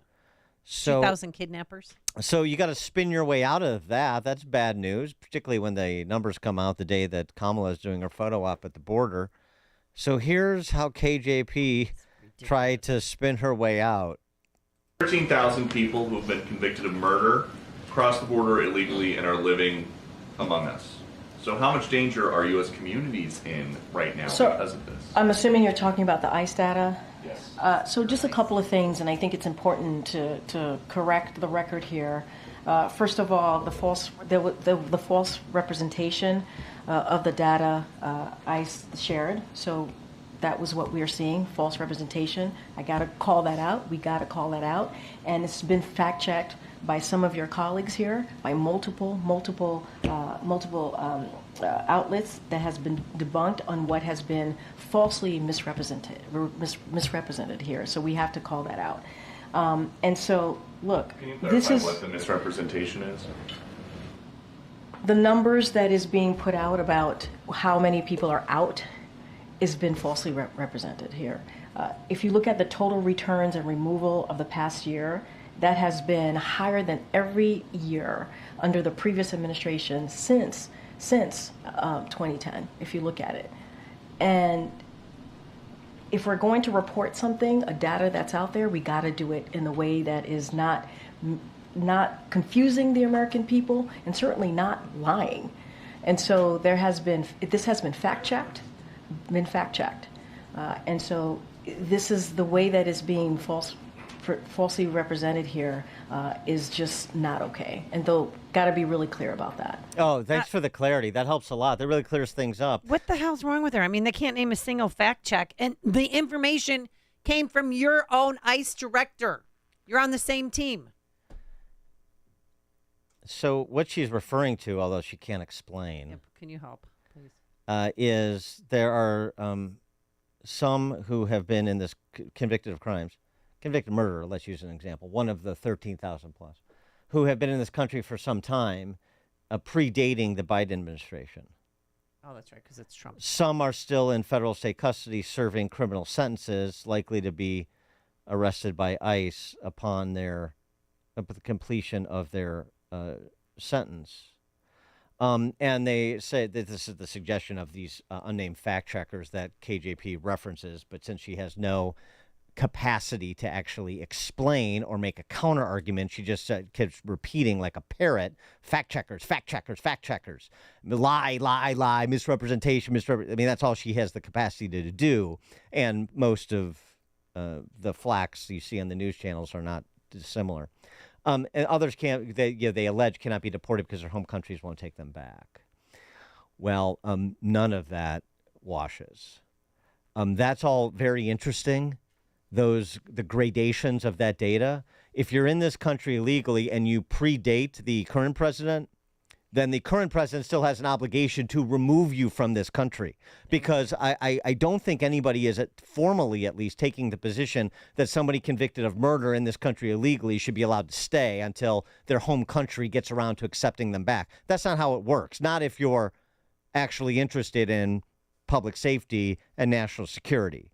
So all of this fact-checking and misrepresentations, the damage control that the D.C. press corps is trying to do, by the way, in advance of the debate tonight, because this will certainly be an issue, J.D. Vance needs to be prepared for and take it apart just as I did and turn this right back on them to explain to the American people, regardless of on whose watch they came, how long they've been here, you have a responsibility that you have abdicated. And this is the amount of evidence to support that claim is overwhelming, as you say, Amy, including from your own ICE director. For more on this and some on-the-ground perspective, pleased to be joined by Steve Cortes, our former colleague, who now writes at stevecortes.substack. That's his Substack page. And Steve is in Charleroi, Pennsylvania right now, trying to get his own handle, doing a little citizen journalism, getting his own handle on what's happening to that community and how that might be representative of what's happening to so many communities around this country. Steve, thanks for joining us. Appreciate it. Good morning, Amy and Dan. Thanks for having me. So what's going on in Charleroi? Well, unfortunately, town is an hour south of Pittsburgh, small town USA, western Pennsylvania, the kind of place that you would see in a movie like All the Right Moves, that kind of town. Nice reference. Yeah, sure. It has been inundated with illegal migrants into this country. Over 2,000 Haitians since Kamala Harris became vice president have arrived in Charleroi, Pennsylvania. And as you can imagine, it is creating havoc in the town. It's an enormous economic strain. It is an absolute cultural takeover of a small Pennsylvania town. And unfortunately, this place, Charleroi, doesn't have the political power. They don't have the political power that, say, Martha's Vineyard did when there were just a few dozen illegal migrants who were airlifted out of there within hours by the military, literally lifted back to mainland Massachusetts. Charleroi doesn't have that kind of pull of Martha's Vineyard. So I'm here filming videos. We'll start putting them up today, because I want to shine a light on what's happening here. And it's happening in small towns across America. By the way, within your listening radius, it's happening in Whitewater, Wisconsin. I also filmed videos there, which are not yet released. We're editing all of these. But I'm going to these small towns and showing and shining a light on what Kamala Harris and Karine Jean-Pierre and Joe Biden, what they are doing to America, and largely to places that are forgotten or known to a lot of Americans in terms of the scale and the severity of this migrant invasion of the United States. Well, how are they draining their resources, these illegals that are coming into their town? And they don't have a say in it, too, correct? Correct. No, sure. And by the way, this became very obvious, right, talking to people in Charlotte. We talked to a lot of regular folks, by the way, not quote experts, not, big shots, regular people in Charleroi. They had no say in this. Of course not, right? This was never up for a vote. This was never decided by them. Oh, yeah, we'd love to have 2,500 Haitians into our town of 4,000 people. But in terms of, to answer your question specifically, Amy, in terms of resources, for example, the kindergarten there is now majority Haitian. And by the way, I'm not blaming the kids. They obviously didn't do this, right? They're not at fault. But the reality is they don't speak English. The school district, which is underfunded to start with and poorly performing by any testing standards before the migrant invasion, the school district spent $400,000 this last school year on translation services. They're going to spend more than that this coming school year. The kindergarten is majority Haitian, non-English speaking. And by the way, most of these kids are not literate in their home language. Forget about being literate in English. So how do you think the American kids are doing? How much time can the teachers possibly, and the teachers have been put in an impossible position, but how much time and attention can they possibly devote to educating the American kids, the citizens of Charleroi, people who have been born there, lived there their entire lives? It's outrageous. This is a town with a total budget. The budget of the town is $3 million. Has a couple policemen. This is not the kind of place that can handle this kind of influx, this suddenly, of migrants who are desperately poor, culturally totally different from the town. And again, to your point, uninvited This was not a decision Charleroi made. This was thrust upon them. Well, right, but they were invited by the federal government. They were invited by Biden-Harris because so many of them, perhaps all of them, are here legally under temporary protected status. And so this is where, I think a lot of people, myself included, are struggling to get answers. So how is it that the decision was made, and specifically by who? Is it Ali Mayorkas? Is it the Oval Office to locate 1,000 or 2,000 Haitians, and I know there's some Liberians there as well, in a town of 4,000 people and provide no resources? I mean, it's one thing to say temporary protected status because they're fleeing a country that is devolved into warlordocracy and people are being persecuted. Okay, I get that. But this a country of 350 million people can absorb a couple thousand, even a couple 100,000 Haitians under legitimate temporary protected status if it was done in a sensible way. But this isn't sensible. 2,000 people drop shipped into a community of 4,000 people. So does anybody, the local officials, have an idea exactly how this went down? Who is the shot caller here? Right. No, and we asked everyone. And the mayor of the town, again, we'll be putting this video up, the mayor of the town literally said, that's the $1 million question. Nobody knows the answer. Nobody in Charleroi knows the answer. Like, why here? Why now? Why this suddenly? And by the way, too, this TPS status, let's make that clear. Number one, the T stands for temporary. It's Yes. been going on for decades. Right. Okay? Yes. There's nothing temporary about it. That temporary status can be revoked, and it should be if President Trump wins, okay, because it's ridiculous. It's become essentially a side door for illegal migrants into the United States. I won't quite say it's a back door because they are quasi-legal, at least for now. But this was never what TPS was intended for. It was supposed to be, okay, there's a natural disaster in your country. You were here legally in the United States, so you might be visiting or you might have a work visa. Something horrible happened in your home country. Well, we're not going to make you go back. That was the intent of TPS. What it in fact has become is just an absolute open door policy. As many Haitians and Nicaraguans and Venezuelans who want to come to the United States can come here. That's what Biden and Harris have turned TPS into. And it's a travesty, and it's ridiculous, and it makes no sense. And I hope that Trump wins and revokes it, and it's important. But to answer your question, I don't know, and they don't know in Charleroi, right? Like, why Charleroi? Why would you do this to a town? And again, the only answer I can come up with, and it's very cynical, but I think it's probably true, is Whitewater, Wisconsin, Charleroi, Pennsylvania. They don't have agency. They don't have power. They can't refuse it. And what are they going to do? Is I think essentially whoever directed them here, and I suspect it's actually NGOs, non-government organizations, more than actually Mayorkas or DHS or the White House. I suspect it's more the NGOs. But regardless of who did it, they clearly made a determination. These people they might not like it, but what are they going to do about it? Well, I really believe that's the calculus. And the pressing question, since they are going to a lot of swing states, are they registered to vote? Have you asked any of the Haitians there? Well, the Haitians wouldn't talk to us, understandably, by the way. Most of them don't speak English, first of all, but even the ones who did, were not willing to go on camera and talk to us. But to answer your question about that, I'm actually not worried about that part of the equation. There's plenty of other worrisome things going on there. I mean, more than worrisome. It's terrible what's happening in this town. This town's being ruined. But I do not believe that they're voting no. But listen, it's obviously, given the political reality of the environment, given that we're weeks out from an election, I'm trying to highlight that this is happening in swing states. It's happening in non-swing states too. Why aren't you worried about them voting?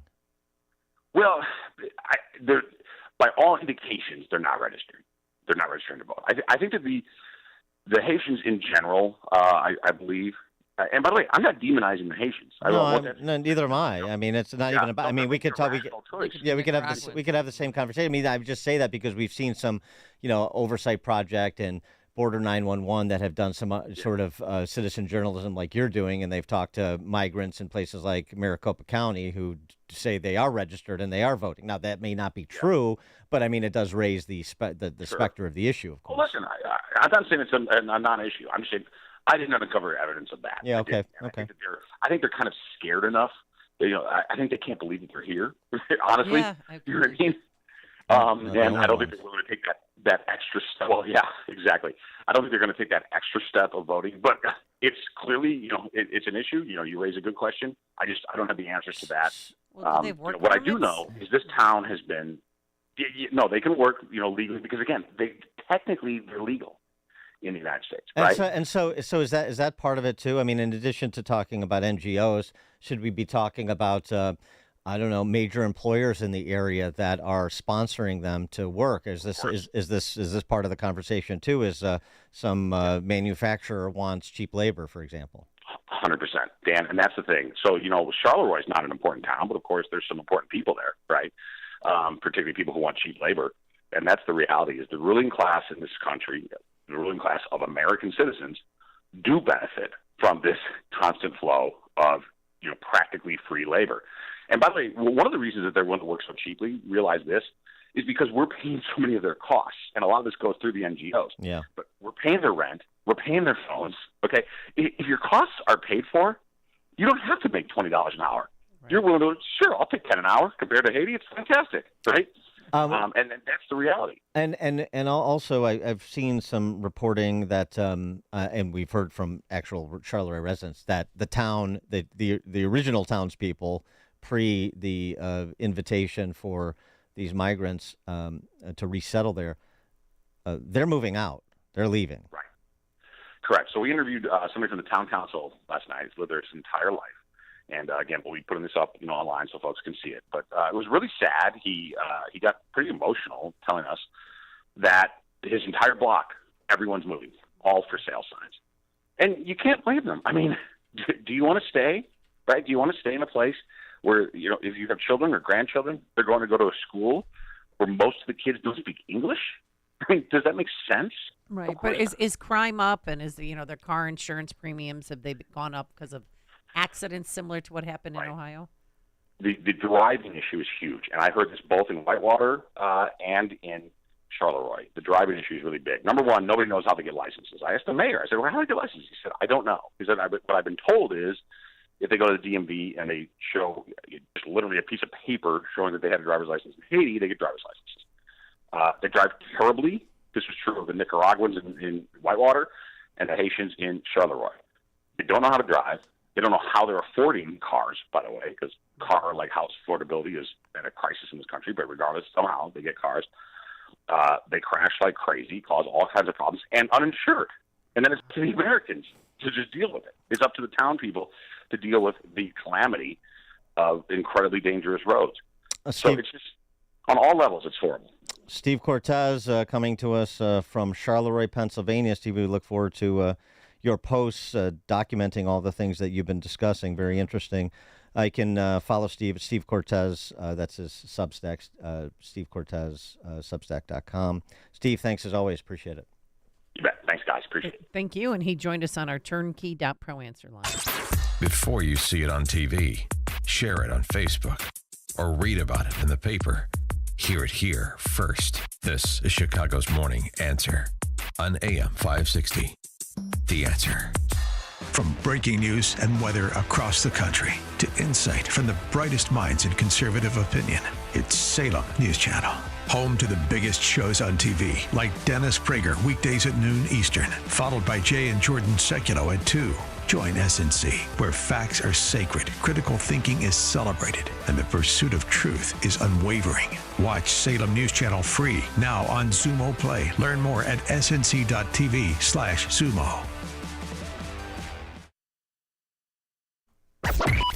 AM 560, The Answer.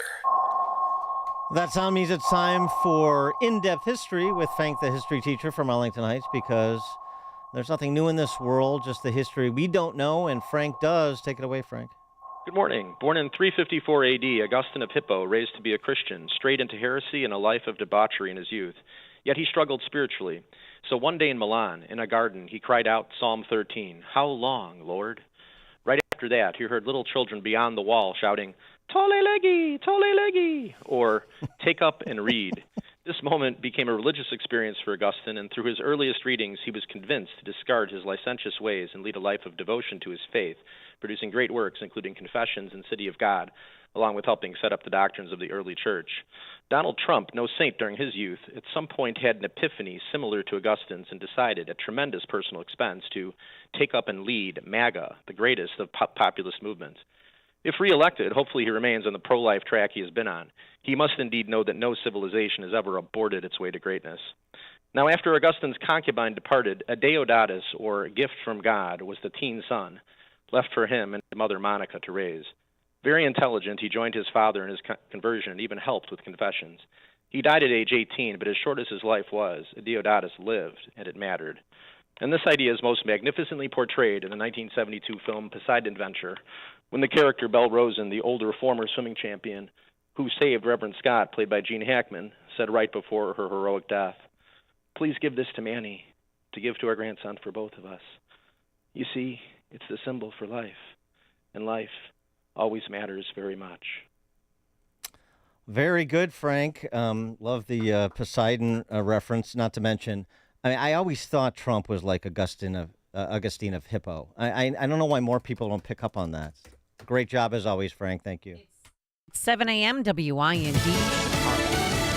They're looking for more victims after the sunrise. I'm Dave Anthony, Fox News. Our little town here has just been absolutely decimated. He's in Sewananoa, outside Nashville, North Carolina, one of many communities devastated by flooding. Not only are the buildings gone on one side of the road, the ground that the building sat on is no longer there. Hurricane Helene's damage is widespread from Florida to Tennessee. The storm blamed for at least 128 deaths. Hundreds more people remain unaccounted for, some cut off with roads washed out and cell service out. We will continue to do everything we can to help you recover and to help you rebuild, no matter how long it takes. Vice President Harris at a FEMA disaster meeting in Washington. President Biden will go to North Carolina to survey damage tomorrow. Former President Trump posted on Truth Social it's been a really bad hurricane response, after saying while meeting victims and touring damage in Valdosta, Georgia. We're not talking about politics now. We have to all get together and get this solved. We need a lot of help. They have to have a lot of help down here. Israel's turned up the heat on Hezbollah, sending troops into Lebanon today, days after an airstrike killed militant group's leader. Israel is complementing its limited ground offensive with additional airstrikes across Lebanon, while Hezbollah is responding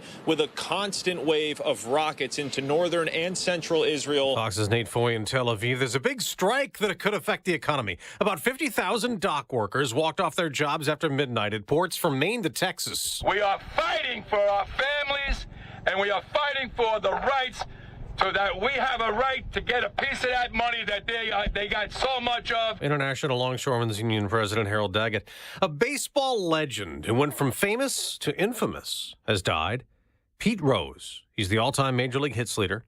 But Rose is not in the Hall of Fame because his career ended in shame. Banned from baseball in 1989 for betting on games while he was a Reds player and manager, Pete Rose was 83. America's listening to Fox News. 66 degrees at 7:02 on AM 560. The Answer, and good morning. I'm Mike Scott. We're watching a developing story on the southwest side, McKinley Park neighborhood at 35th and Marshfield and 35th and Ashland shut down with an emergency response to a fatal crash that resulted in one of the cars slamming into a building and that building collapsing. Buses are being rerouted, the CTA buses in both directions right now. And again, the intersections are shut down as that ongoing accident investigation continues. The Gompers Park Tent City has found itself at the center of a new debate on how to handle situations regarding the homeless in Chicago. Now there is heavy drug use. There is a lot of partying going on. We're finding needles. It's hard to walk the dogs. People don't feel safe taking their children over there. Tuesday night, 39th Ward Alderwoman Samantha Nugent organized a meeting to address concerns around the encampment. Chicago police admit crime is on the rise. The calls for service around Gompers Park has seen an increase in volume by about 20%. Residents say conditions at that park have progressively gotten worse over the last 2 years. Shad Aquarium workers have filed a petition for union representation. The group said Monday they're overworked and understaffed. The workers group represents about 300 employees across several departments. Last night on Monday Night Football, the Lions winners over Seattle 42-29. Lion quarterback Jared Goff now set the NFL record 18 for 18. He also had a touchdown reception in the win. Baseball starts the playoffs today. Yesterday, Atlanta split a doubleheader and they backed into the postseason, facing the Padres today without Chris Sale. Also today, the Astros and Tigers, Orioles and Royals, Brewers and Mets. Blackhawks continue their NHL preseason in Minnesota tonight. The news, a service of Papa Nicholas Coffee, a Chicagoland tradition for over 5 generations, combining heritage and innovation in every cup. Hot air roasted locally and cold blended in small batches to ensure premium quality at papanicholas.com. A check of traffic and weather on the way next on AM 560. Dr. Sebastian Gorka explains why Trump is in danger. Here are a selection of actual quotes from Democrats in recent months. Daniel Goldman, Congressman, Democrat. He is destructive to our democracy and he has to be eliminated.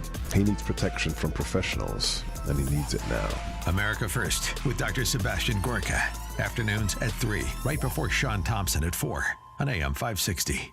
The Answer. Hi, I'm Matt Nadeau with Pearshell Financial Group of Apollon and host of Chicago's Real Money Pros. When managing stock and bond portfolios, we believe in the concept of buy and hold, but with a disciplined exit strategy. There are times in the stock market when the risks simply outweigh the potential returns and it's time to get out. Don't believe the simplistic notion that you have to ride stocks all the way down to the bottom in a market crash. There is a need for an exit strategy, not based on fear or emotion, but on good research. Tune in to Chicago's Real Money Pros, where we will talk about an exit strategy for stocks and bonds. Visit our website at chicagosrealmoneypros.com, where you'll find upcoming workshops and other financial content. That's chicagosrealmoneypros.com. Log on today and use our Ask the Experts feature to get your questions answered. Investment advisory services are offered by Apollon Wealth Management, LLC. Everywhere you look, things are getting more expensive. So at Consumer Cellular, we're lowering the price for those 50 and up. Now you can get unlimited talk, text, and data for $30 a line when you buy 2. That's just $60 a month for 2 unlimited lines. So if you're 50 and up, make the switch and save. Come on, you've earned this. Call 1-888-FREEDOM or visit consumercellular.com today. Requires 2 lines of service, age validation, and credit approval, subject to system and area limits, taxes, and other fees apply. Progressive presents 10 things on a contractor's to-do list that are harder than getting a commercial auto insurance quote. Bidding a new client, giving an accurate estimate, finding affordable materials, getting a client to pay you for work you already did, getting a client to pay you, period, securing permits and workers and tools, getting those workers and tools to work together, and finding the perfect pair of overalls. Pockets, baby. But the easiest thing on a small business owner's to-do list? Seeing if you can save on commercial auto insurance. Get a quote in as little as 7 minutes at progressivecommercial.com. Progressive Casualty Insurance Company and Affiliates. Coverage subject to policy terms and conditions. I'm attorney Stephen Leahy. My father was a union iron worker, just like his father. But while he inherited his father's skill, he did not inherit his tolerance for taking orders from union bosses. He needed a change, something that was his, something where he could call the shots. So he started a janitorial company. His company cleaned grocery stores and airplane hangars, dentist office and construction sites, hardware stores and restaurants. As his business expanded, so did the complexity of managing it, especially the taxes. Preparing tax returns requires records, and Dad just never got accustomed to keeping good records. That was a mistake. It cost him his business. Initially, I followed my father and grandfather and became a union iron worker, 3rd generation. I'm very proud of that legacy. Now I'm a tax attorney. I help business owners protect what they've built. Fighting back against the IRS is personal to me. If you own a business and have tax troubles, fight back. Go to fightbacknow.com. That's fightbacknow.com, or call 312-664-6649. Become a freedom fighter today. 7:08. Let's get an update on the roads. Team Hochberg Traffic Center time in the city of Chicago, 35th and Ashland, all tied up with a fatal crash. One of the cars spun into a building, and that building partially collapsed as well. Large emergency response, and CTA buses are being rerouted. On the Reagan I-88 eastbound, you're jammed up right at the southbound Tri-State this morning. Bishop Ford, solid traffic, 103rd into the Ryan merge.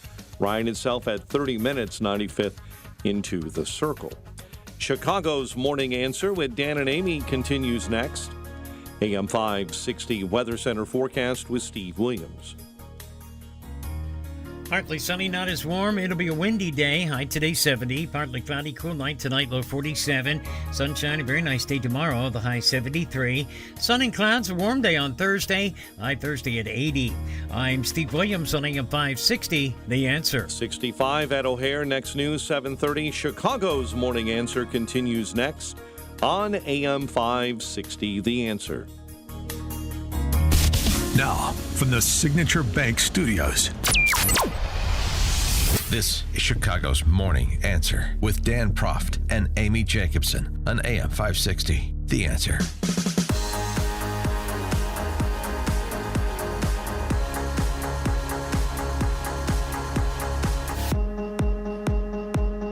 Top of the morning, Dan and Amy. The race hustlers are not going to go away quietly. I guarantee you that. And they'll continue to produce tomes like Ta-Nehisi Coates' new book called The Message. And they'll continue to get amplified by the corporate media like Coates did on CBS Mornings to move books to fill his pockets so the hustle can continue. Although I got to tell you, I was shocked by the question that was put to Ta-Nehisi Coates, who is, among other things, a virulent anti-Semite. But one of these Gayle King gal pals really put it to him. Good. Ta-Nehisi, I want to dive into the Israel-Palestine section of the book. It's the largest section of the book. And I have to say, when I read the book, I imagine if I took your name out of it, took away the awards and the acclaim, took the cover off the book, the publishing house goes away, the content of that section would not be out of place in the backpack of an extremist. And so then I found myself wondering, why does Ta-Nehisi Coates, who I've known for a long time, read his work for a long time, very talented, smart guy, leave out so much? Why leave out that Israel is surrounded by countries that want to eliminate it? Why leave out that Israel deals with terror groups that want to eliminate it? Why not detail anything of the first and the second intifada, the cafe bombings, the bus bombings, the little kids blown to bits? And is it because you just don't believe that Israel, in any condition, has a right to exist? Well, I would say the perspective that you just outlined, there is no shortage of that perspective in American media. That's the first thing I would say. I am most concerned always with those who don't have a voice, with those who don't have the ability to talk. I have asked repeatedly in my interviews whether there is a single network, mainstream organization in America with a Palestinian-American bureau chief or correspondent who actually has a voice to articulate their part of the world. I've been a reporter for 20 years. The reporters of those who believe more sympathetically about Israel and its right to exist don't have a problem getting their voice out. But what I saw in Palestine, what I saw on the West Bank, what I saw in Haifa in Israel, what I saw in the South Hebron Hills, those were the stories that I have not heard. Wow. And that reporter, his children do live in Israel with their mother. Coates, in the opening sentence of the section of his book that's referenced, he writes, on the last day of my trip to Palestine, I visited Yad Vashem, the World Holocaust Remembrance Center. Your last day of your trip to where? Palestine is a country that has never existed. Yad Vashem is in Jerusalem. So Coates clearly believes that Israel, whether Israel has a right to exist, he doesn't even believe it does exist. Forget the right. You know, in a more sane America, I keep saying this phrase, this lead-in predicate to how things are. In a more sane America, Ta-Nehisi Coates would be a marginal academic at some university that nobody's ever heard of, that certainly wouldn't be a best-selling author, wouldn't be invited to the North Shore, so these ghastly champagne socialists in places like Wilmette could gather round and listen to his wisdom. He's a crank. He's an academic fraud. He's a race hustler. But he's playing the political game of solidarity and marginality the same way that Rashida Tlaib does. In a sane world, nobody would know who Ta-Nehisi Coates is. and everybody would know who Bob Woodson and his collaborators on their new book are. I mean, they're relatively well known, but not only should they be well known, their scholarship should be widely consumed. And we're getting there, but it's a long road, especially when you're up against the machine that we just provided an example of. Bob Woodson is the founder and president of the Woodson Center. He's the author of Red, White, and Black, Rescuing American History from Revisionists and Race Hustlers. The new book just out. They had a little confab about it in D.C. A Pathway to American Renewal, Red, White, and Black, Volume 2. A Pathway to American Renewal is the new book to pick up. Bob Woodson joins us. Thanks, Bob. Appreciate it. Always a pleasure to spend time with you. So, just a commentary on Coates and sort of where things are at. I mean, some of these guys have run into some trouble, guys and gals. The founders of Black Lives Matter, they've run out of money. Ibram Kendi has sort of run out of money and run out of goodwill at Boston University. But, I don't know. You tell me how well you think things are going. Well, I think it's improving. I mean, the fact that Ibram Kendi could, in 4 years, raise $48 million for his so-called research institute at Boston University, and it was supposed to do research on racism. They haven't produced any studies.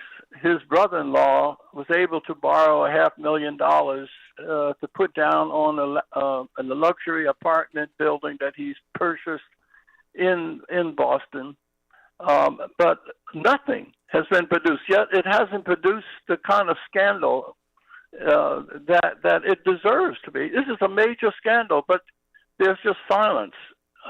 And Coates is the same thing. They have what I call the racial shield. That it shields, there's a sword and a shield against any accountability for the foolishness that they produce, and a spear for anyone who dares speak up and challenge them. But our new book challenges them in ways that I think are being very helpful. Dan, we've had in our last book over 200,000 downloads from the curriculum that we've developed from the book. And it's dramatically increasing.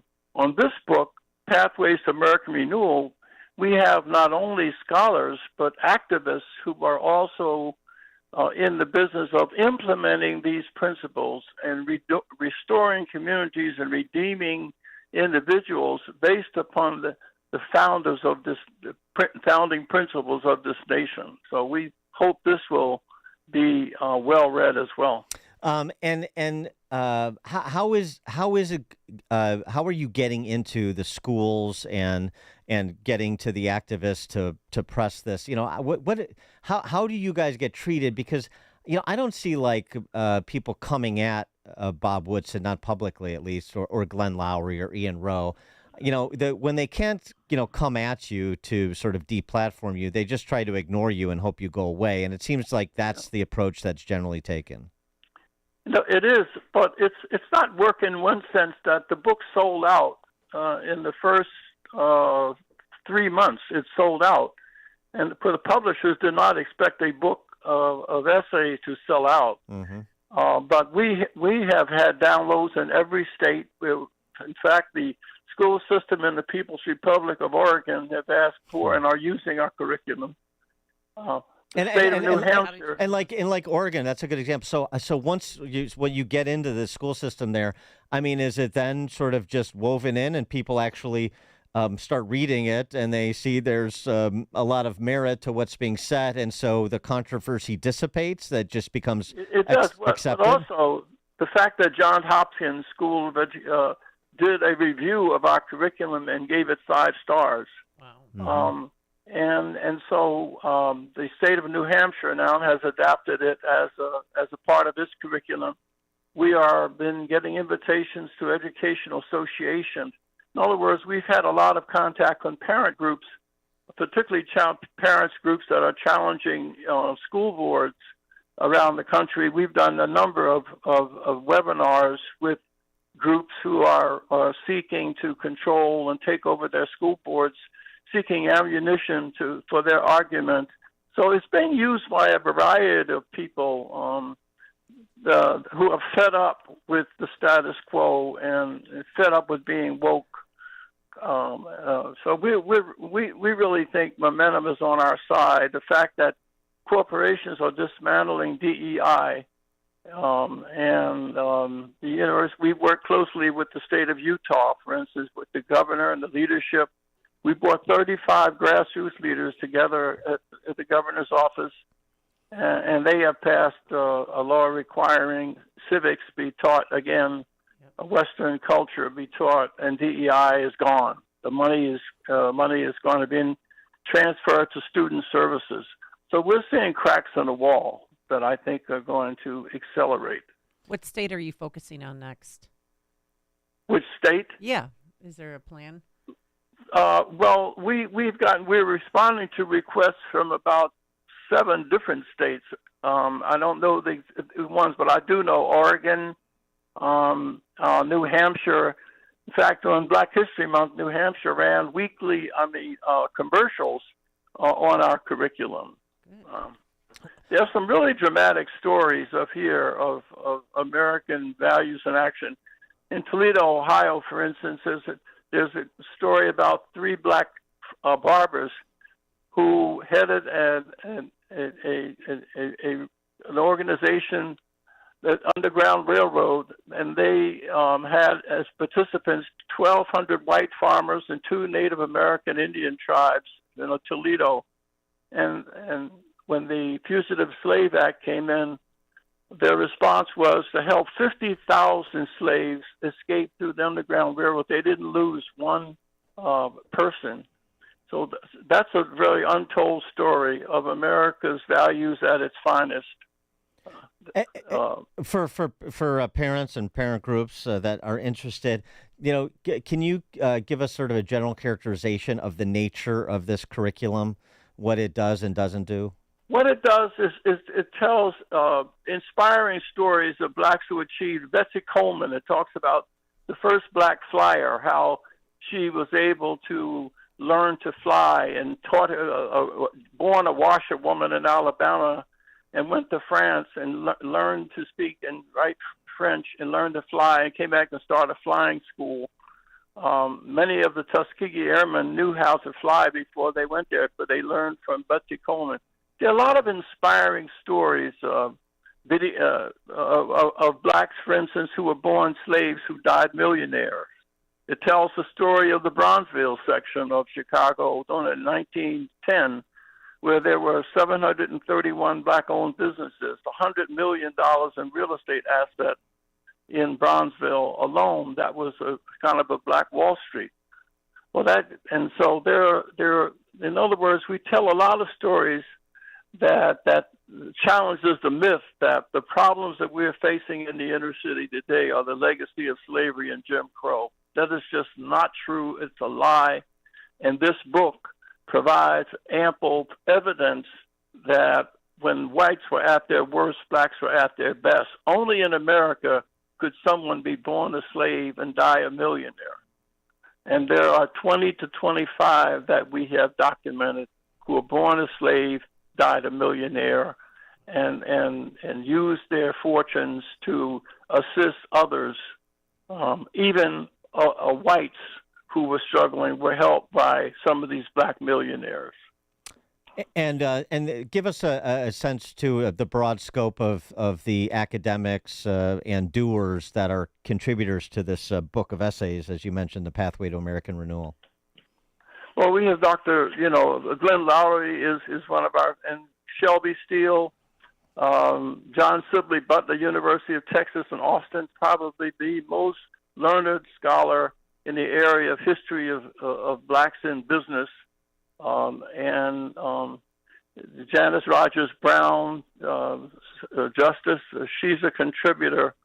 So we have just a variety of people whose lives were predators and who've been redeemed through God's grace and now are leading neighborhood organizations in various cities around the country. So it's a celebration of American values in action that puts a lie to this notion that America is systemically racist and that Coates and others continue to convey.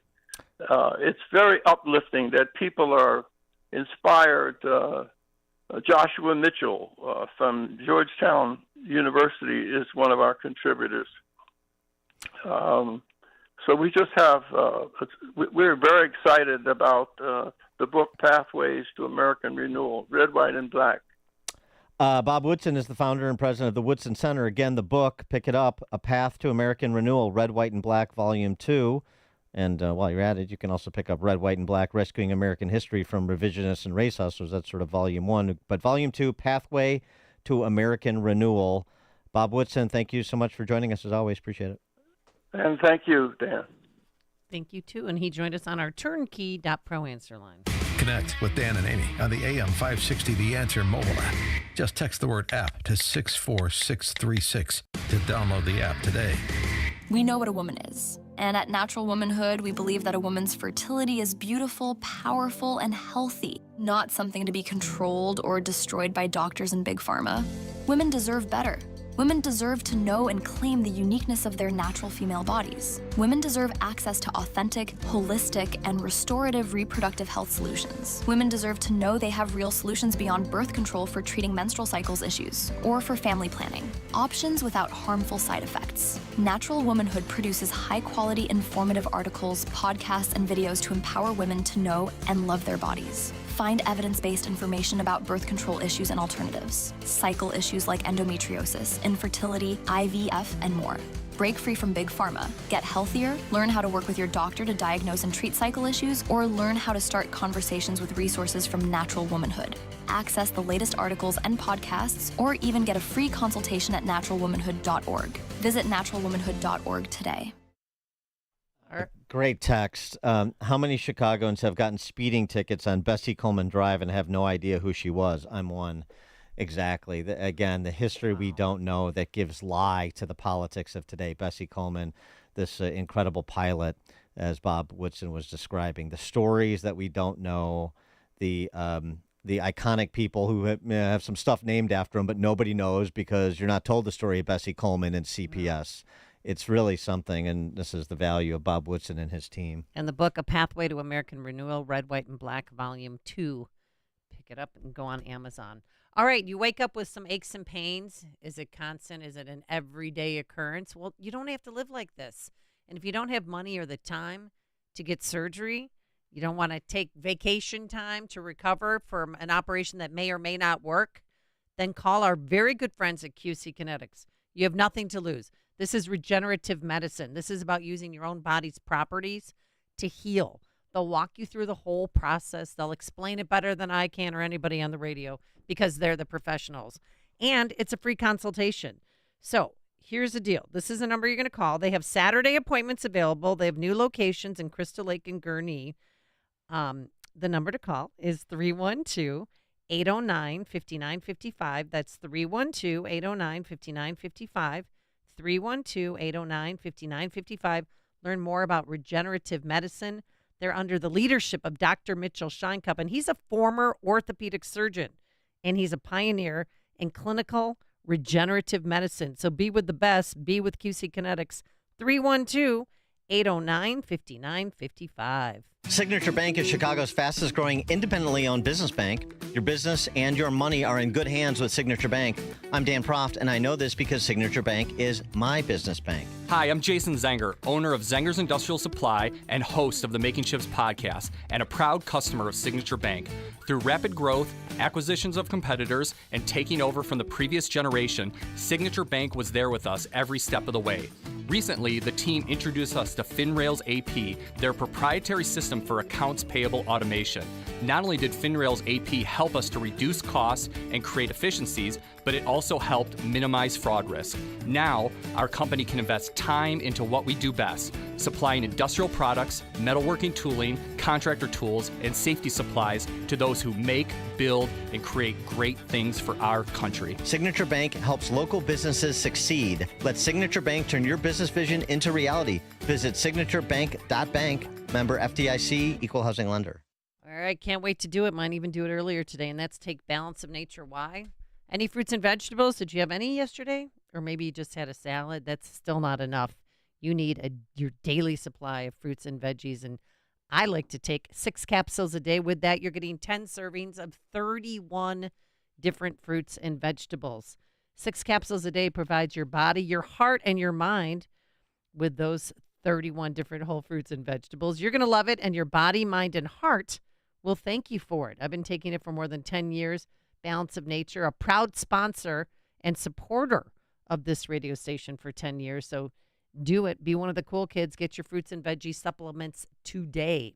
The number to call is 800-246-8751, 800-246-8751. Use coupon code Chicago to save 35% off your first set and free shipping when you sign up as a new preferred customer. 800-246-8751. Call now or order online at balanceofnature.com and use coupon code Chicago. AM 560, The Answer. All right, coming up on Chicago's Morning Answer. Well, this is an interesting development. At 7:37, we'll talk to Ted Dabrowski at WirePoints, wirepoints.org. War of words between the clerk of the Circuit Court of Cook County, Iris Martinez, and Chief Judge Tim Evans over the impact of the Pritzker Purge Law, the so-called Safety Act. It's not going well, as Chief Judge Evans would have you believe, and Iris Martinez sort of pulled back the curtain. Oh, boy. Oh, good. We'll start there at 7:37. And then the latest with Mayor Johnson and Pedro Martinez. But now let's head into the newsroom. Here's Mike. Folks need to also remember how Bessie Coleman died. Incredible story. Yeah, plane crash. The plane flipped over. She wasn't seat belted in. And fell to the ground near Dallas when she was on her way to a show. Yeah.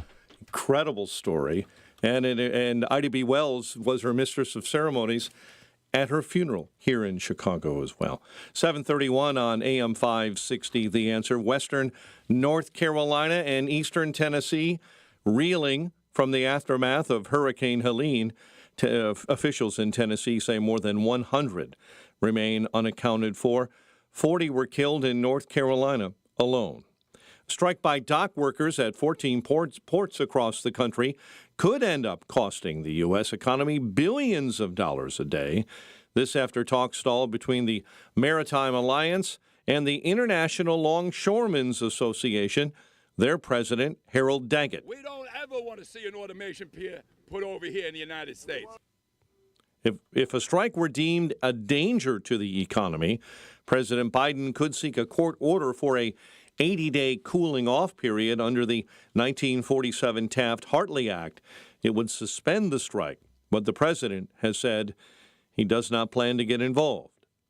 The Lebanese health ministry says over 1,000 people have been killed by Israeli strikes in Lebanon over the past 2 weeks. Israel is complementing its limited ground offensive with additional airstrikes across Lebanon, while Hezbollah is responding with a constant wave of rockets into northern and central Israel, including here in Tel Aviv, where Hezbollah targeted the Mossad headquarters with several rockets fired from a civilian area in Lebanon. Some, but not all of them, were shot down. We're learning of 2 injuries, both of them drivers hit by falling shrapnel. This is the second time in a week that Hezbollah has targeted Tel Aviv. The Houthis targeted Tel Aviv twice as well in the past week, so 4 times overall. The vice presidential candidates will be in the spotlight tonight here on AM 560 and on CBS. There will be no audience when Democrat Tim Walz and Republican J.D. Vance take the debate stage tonight. CBS News anchor, outgoing CBS News anchor Norah O'Donnell, and Face the Nation host Margaret Brennan will be the moderators. The all-time Major League Baseball career hits leader has died. Pete Rose played in the majors for nearly a quarter century, racking up more than 4,200 hits. He was 83. The Gompers Park 10 City in the city of Chicago has found itself at the center of debates around the city on how to handle the homeless situation. Local residents met up with the city last night. Now there is heavy drug use. There is a lot of partying going on. We're finding needles. It's hard to walk the dogs. People don't feel safe taking their children over there. Other cities around the country have cracked down on those so-called pop-up homeless communities. Chicago's trying to use a strategy that convinces tent inhabitants to move out by offering alternative options. Monday Night Football, Lions beat the Seahawks 42-29. Titans beat the Dolphins. Baseball playoff action today, Atlanta facing the Padres. They'll go the whole wild card round without Chris Sale. Also, Astros and Tigers, Orioles and Royals, Brewers and Mets, and the Blackhawks on the preseason ice tonight in Minnesota. The news service of Crosscom Public Adjusters. If your home or business has an insurance claim, Crosscom will help you get what you need and have coming to you. They've helped thousands. CrosscomPublicAdjusters.com. A check of traffic and weather on the way next on AM 560.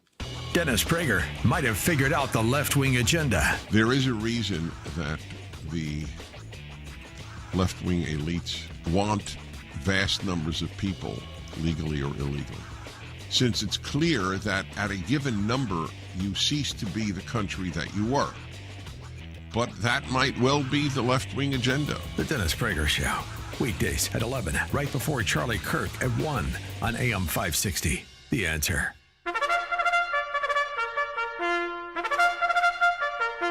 It's Reveille. A recent ICE report says there are nearly 650,000 illegals either convicted of crimes or pending criminal charges currently living free in America. 10 to 12 million people have entered the country illegally in the last 3 years, and they are being handed thousands in taxpayer support. These illegals include known foreign terrorists and criminals, yet Americans who play by the rules are getting punished by the immigration system they finance. Listeners may be familiar with the story of my in-laws, Dave and Marietta. After 26 years of living in Australia, first as an Air Force officer and then as a civilian contractor for the DoD, my brother-in-law, David, and his family decided in 2021 to leave Australia and return to the U.S., as Australia had slid into an authoritarian state during COVID. Marietta had unwittingly let her green card lapse. They had assumed when the time came to return to the U.S., it would be a breeze to get it renewed. After all, they had filed over 30 years of U.S. federal tax returns together as a married couple, owned property in the United States, have U.S.-born children, and David is a veteran. They filed the application in March 2022 and now have hit another bureaucratic snafu. A waiver from the COVID shot could be another wait of 28 months. It's insanity. Nearly 5 years for an American to get his wife legal entry. If only Marietta had been a basketball star arrested in Russia on drug charges, she would have been here in 10 months through a prisoner exchange. If she had just used the CBP One app for a scheduled entry, it would have been only weeks. She wasn't selected for a free ride on a chartered plane to the city of her choice by Biden. No, Marietta and Dave didn't do any of that. They played by the rules, only to be ignored by the bureaucracy where no one is accountable for anything. I'm Jeannie Ives. To learn more, sign up for my newsletter at breakthrough-ideas.com. If you're experiencing low energy, brain fog, or bloating, then your body might need a detox. Active Liver from New Nordic makes it easy to help your liver to detox your body all year long without major changes to your diet or lifestyle. 7:37 Team Hochberg Traffic Center time. Southwest side of the city of Chicago. McKinley Park neighborhood, 35th near Ashland. You've got a fatal crash where one of the cars spun into a building. Good chunk of that building collapsed as well. Large emergency response. CTA buses, both directions via 35th, Damon, Pershing, Racine, all being temporarily rerouted. Eastbound I-80, we're looking at delays between River Road and Hobart. Problems on DuSable Lakeshore Drive this morning. You're jammed up northbound between the Stevenson and Monroe. The Bishop Ford is solid between the Stony Island feeder and the Dan Ryan Expressway. Northbound 57 has an accident on the right-hand shoulder approaching Volmer Road. Chicago's Morning Answer with Dan and Amy continues next. AM 560 Weather Center forecast, a service of Papa Nicholas Coffee. hot air roasted locally and cold blended in small batches to ensure premium quality. Papa Nicholas, they choose Papa Nicholas coffee because great coffee is their family tradition. This morning, we're seeing partly sunny skies, windy and not as warm. A high near 70 this afternoon. 64 right now. Next news at 8. Chicago's Morning Answer continues next on AM 560, The Answer. Now, from the Signature Bank Studios. Insert Democrat socialist here. Runs the Democratic House floor for 30 plus years running. He's promising this and he's stealing that. Where can you get that kind of money? He's using your house like his own piggy bank. You ought to know by now. You can pay off your house here in Illinois, but you can never keep up with the taxes. Oh, how it's always been the plan to have a taxpayer pay, no doubt. Not a matter of if anymore, but when. You're moving out. I said, when Top of the morning, Dan out. and Amy. That music means it's time for our weekly confab with Ted Dabrowski, president of wirepoints.org, all things Illinois policy related. Wow. Clerk of the Circuit Court, Iris Martinez, former state senator, card-carrying Dem socialist. Yes. Dear President Preckwinkle, she writes, recently, my office conducted a data analysis of court records to provide a better understanding of the system and to identify trends to improve our public service.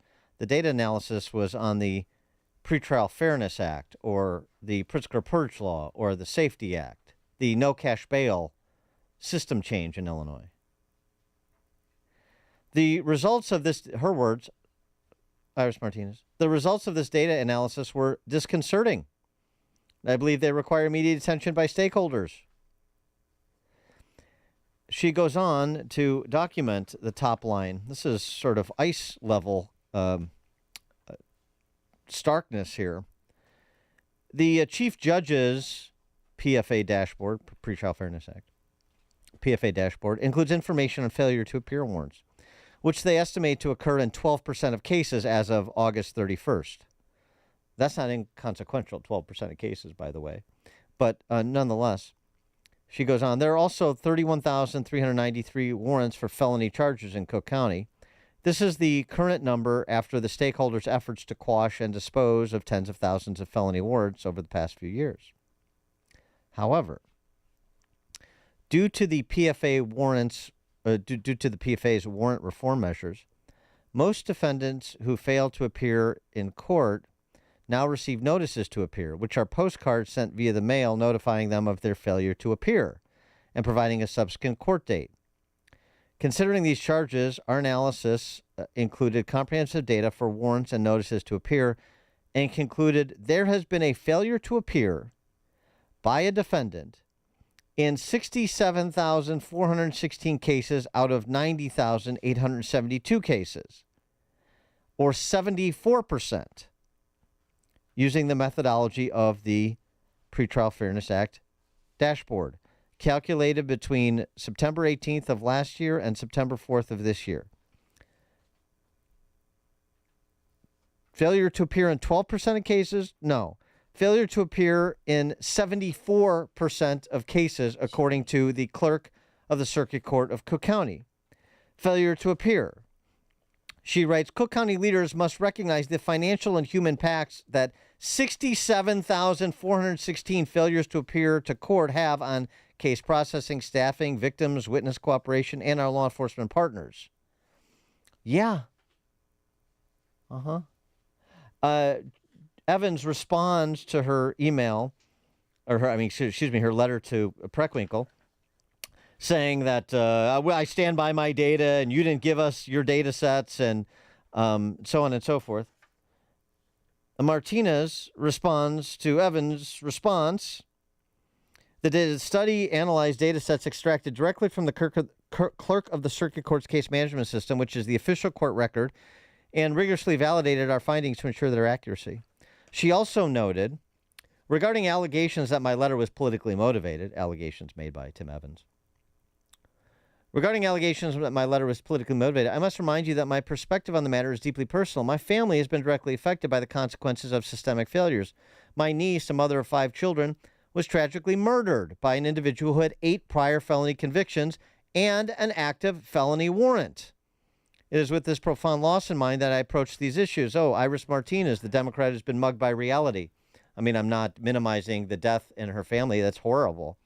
But this is what's horribly happening to Chicagoans and visitors to Chicago every frackin' day for the last, I don't know, 40 years? 50? 60? Oh, and by the way, notice to appear, no big deal. No big deal.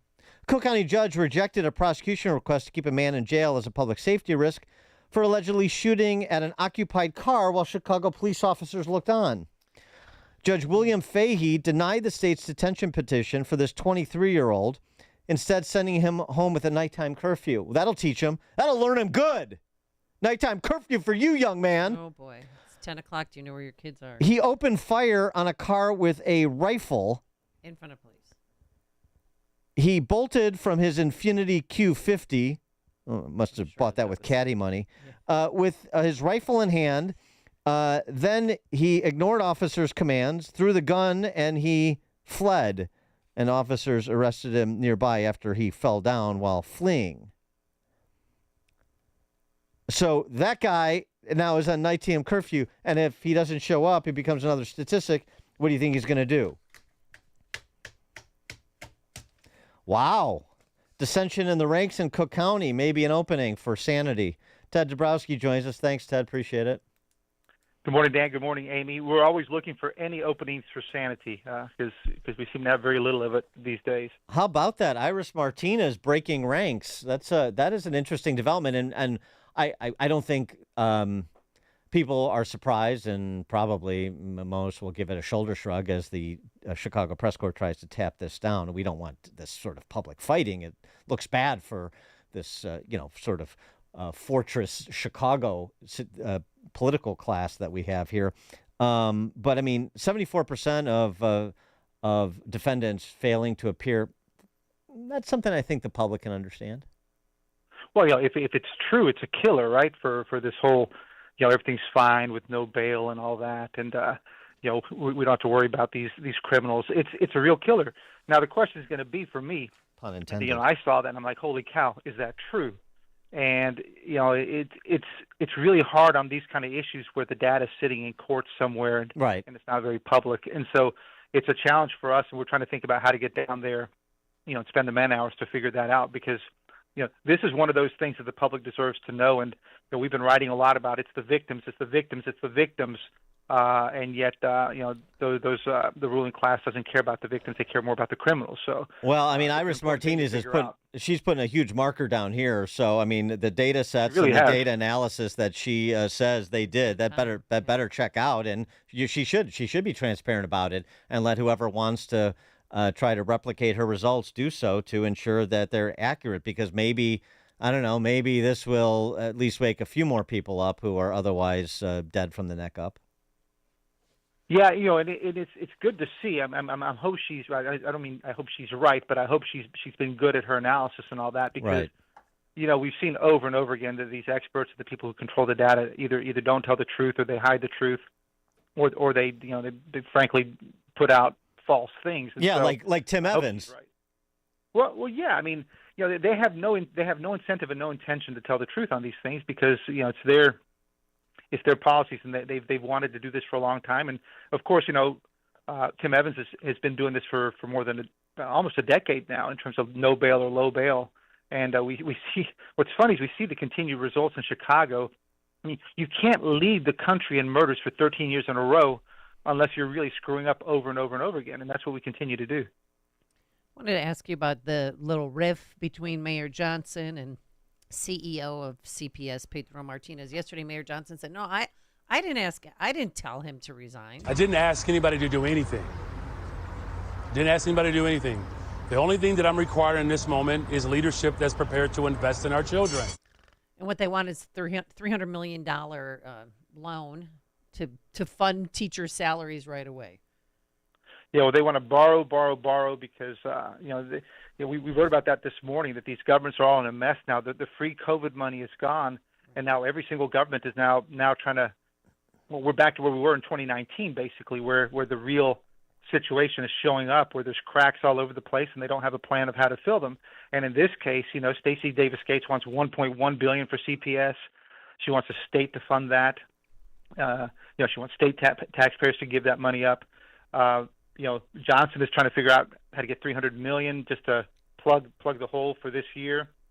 It's the real mess is coming back. The reality is coming back, and they have no way of handling it. Yeah, and they're even worse than they were pre-pandemic. Of course they were, because they were propped up artificially. So the regional transit systems are in worse shape, have less ridership. The CPS has fewer students.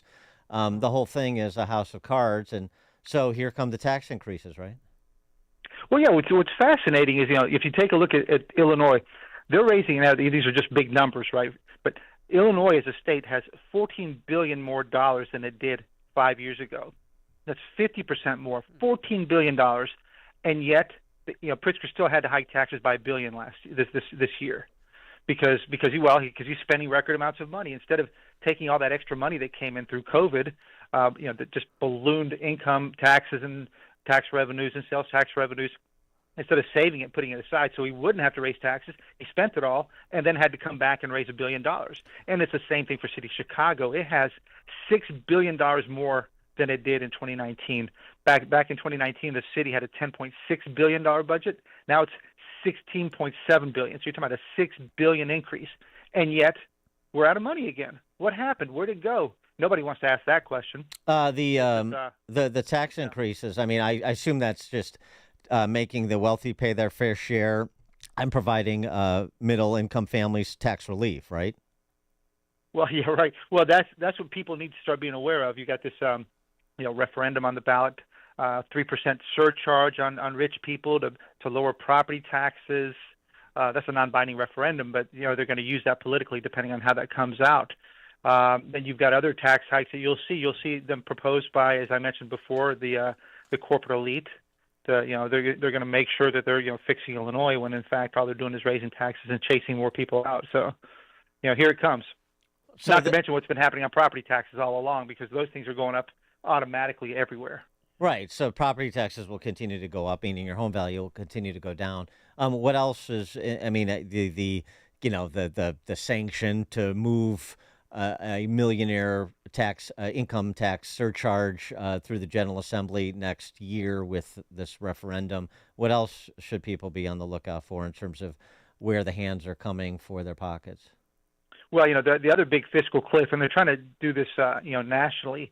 They're trying to say, D.C. has a big problem with their metro, and New York City, all fiscal cliffs, and they're all going to try to look for federal bailouts. But the RTA, the Regional Transit Authority, wants $1 billion to $1.5 billion sales tax increase on services. So they want to start adding services. Right now in Illinois, only products are taxed. And so imagine that you open up that source of cash, man, they're going to come after everything. Well, and there's still other options. I mean, there's of course taxing pension income, which Illinois is one of the few states that doesn't.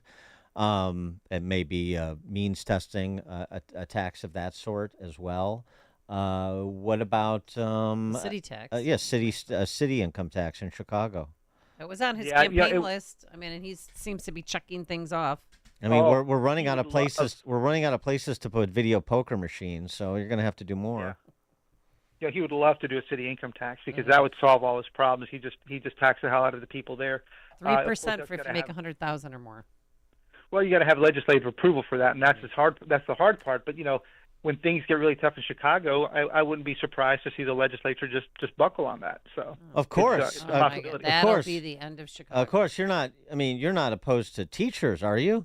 I mean, you have to support this tax increase or this new tax. They want otherwise, a 9% income. Yeah, whatever. Well, otherwise they hate. Otherwise, you hate teachers. Otherwise, you hate kids. You don't want to educate kids, and so they'll just use the same lines they've been using because it gets the same results. Why not? Well, yeah, I mean, you've got your police and fire pensions are among the worst in the country in terms of funding, and so they'll use that pressure as well. So they'll have all the pressure: police, fire, teachers, schools, all that stuff. So, and of course, Brandon promised not to raise property taxes, but I think they're going to force him to do that first. Maybe the city income tax will come later, but they're going to force him to do the property taxes first because he can own that one. If the legislature has to pass an income tax hike on city dwellers, that would be on them. So exciting. They'll make him suffer first, I think. Exciting times, and we talked about this a bit yesterday. The brain drain and the flight of productive families from Illinois is going to continue because the kids are going to college from Illinois in states not named Illinois. We've been hammering on that for like 5 years, 6 years, even more maybe. And the pushback from Pritzker, I remember that. He was saying, no, we're doing really well with our young people. And it's just so untrue across every number you look at, from colleges to the IRS stuff. It's really sad. And as you mentioned, I think yesterday, and this is well known that once those kids go to the colleges down there, they realize, wow, this is a booming place. The jobs are here. The taxes are low. The sun's nice, and it's going to be hard to get them back. And this is the whole thing. If we don't treat this with urgency, the hole we're building ourselves, that we've continued to build and we're still building, is going to be really, really hard to turn around. So, the sooner we flip our politics in Illinois, then that's of course a big lift. The sooner we can try to cover that hole, because if it gets too big, it could just lead to a stampede. I got to tell you, too, whenever I go to Atlanta or just, Georgia Tech, there's cranes up in this. Like, Atlanta is killing it. They are getting the job done. There's no cranes. I don't see any cranes in Chicago right now.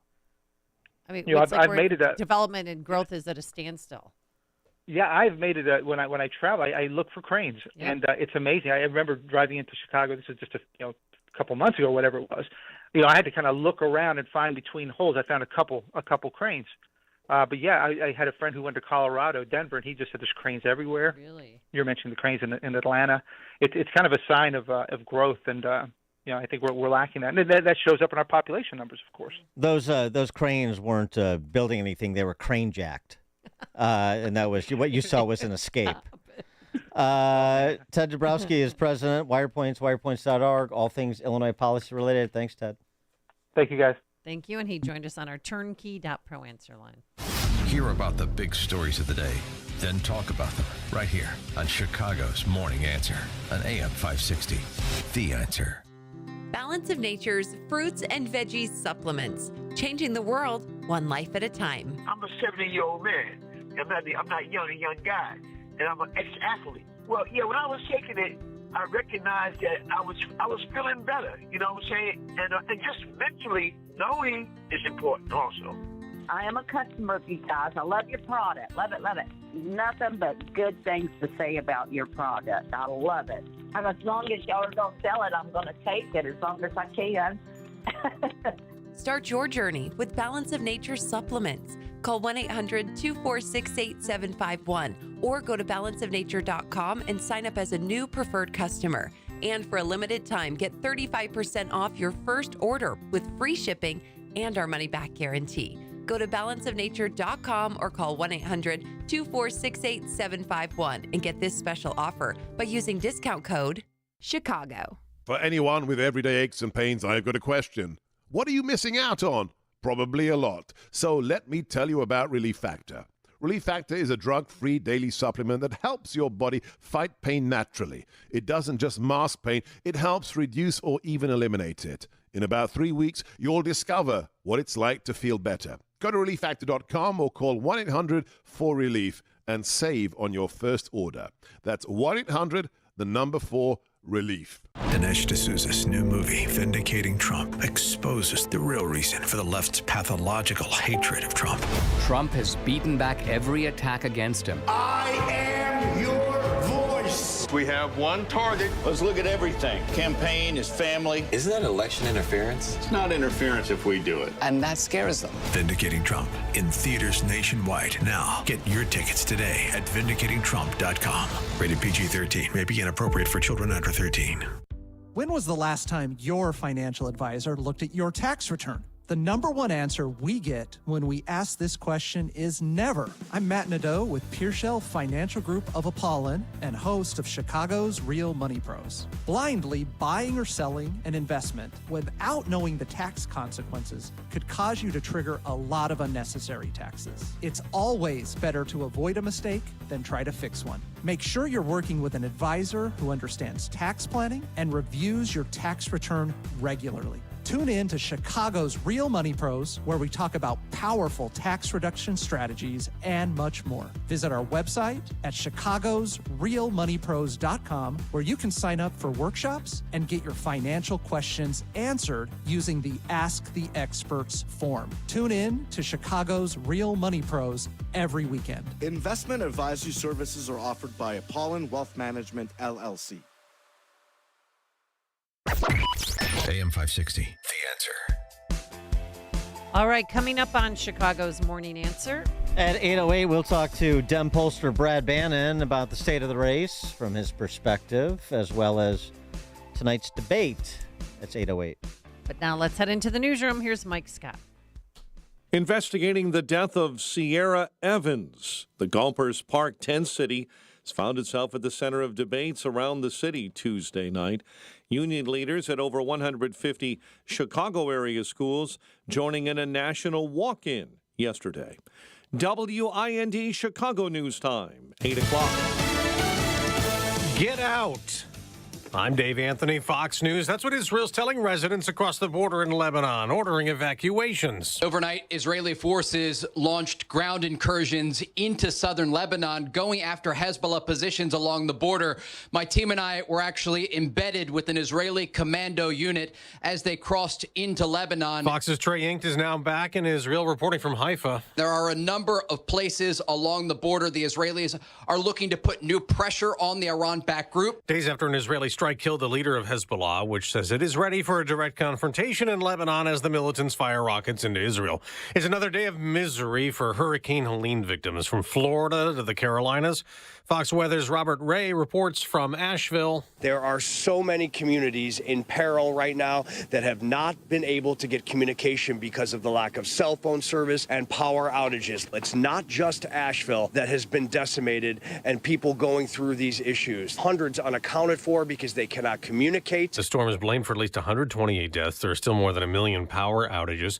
Ships are sitting idle at ports from Maine to Texas. Big containers unopened. After about 50,000 dock workers went on strike after midnight in a contract dispute. The ports shutting down are responsible for about half of all U.S. imports and billions of dollars in trade per month. A J.P. Morgan analysis predicts the strike could cost the economy more than $5 billion per day. Fox's Brooke Singman. The economy could be a big issue tonight in the CBS News vice presidential debate. J.D. Vance versus Tim Walz. Perhaps the last debate before the election in 5 weeks. They're celebrating in Plains, Georgia, where Jimmy Carter at home and hospice hits the century mark. Happy 100th birthday. You've always been a moral force for our nation and the world. Our oldest president, Joe Biden, and a new message to our oldest ex-president ever. America's listening to Fox News. 64 degrees at 8:02 on AM 560. The Answer. Good morning. I'm Mike Scott. A ShotSpotter gunshot detection sensor reportedly recorded the sound of gunfire more than 9 hours before an Eastside neighborhood resident alerted authorities to a woman dead in an alleyway near his home. Now Chicago aldermen want the ShotSpotter system turned back on. Sierra Evans, who recently turned 19, was found dead in the 9500 block of South Avenue N around 9:30 on Saturday morning. Evans suffered multiple gunshot wounds. The Gompers Park tent city has found itself at the center of debates around Chicago on how to handle situations regarding the homeless. Now there is heavy drug use. There is a lot of partying going on. We're finding needles. It's hard to walk the dogs. People don't feel safe taking their children over there. That woman and 39th Ward Alderwoman Samantha Nugent organized a meeting to address concerns about the tent encampment. Residents saying conditions at the park have progressively gotten worse over the last couple of years. Chicago police and fire are investigating a fatal accident in the McKinley Park neighborhood this morning, 35th and Ashland. That fatal crash resulted in one of the cars spinning into a building and that building collapsing as well. Chicago sports. Blackhawks continue the NHL preseason with a contest in Minnesota tonight. Media day for the Bulls yesterday. Zach LaVine crushing any trade talk. For now, the news, a service of Balance of Nature, fruits and vegetables in a capsule. Save 35% off your first preferred order. Order online at balanceofnature.com. AM 560 news time is 8:04. Time for the AM 560 Business Beat, a service of Signature Bank. Visit signaturebank.bank for all your commercial banking needs. And now, the latest from the Fox Business Network. I'm Elizabeth McDonald, and this is the Fox Business Report. The East and Gulf Coast dock workers' strike is expected to have limited impact on inflation if it doesn't drag on. Barron says some freight shipments have been moved up or rerouted to the West Coast already.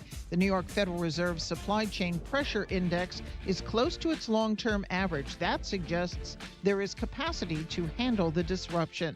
Fed Chair Jerome Powell said yesterday that policymakers are not in a hurry to cut rates quickly. The dock workers' strike for higher wages will be watched by the Fed, which is monitoring signs of broader wage inflation. CVS Health is considering options for the company, including breaking it up. The Wall Street Journal says the CVS Board of Directors has directed a review of the business, which has been going on for weeks. That's your Fox Business Report. I'm Jenny Cosola, invested in you. 8:05, a check of traffic and weather on the way next on AM 560. Charlie Kirk sees a secret weapon.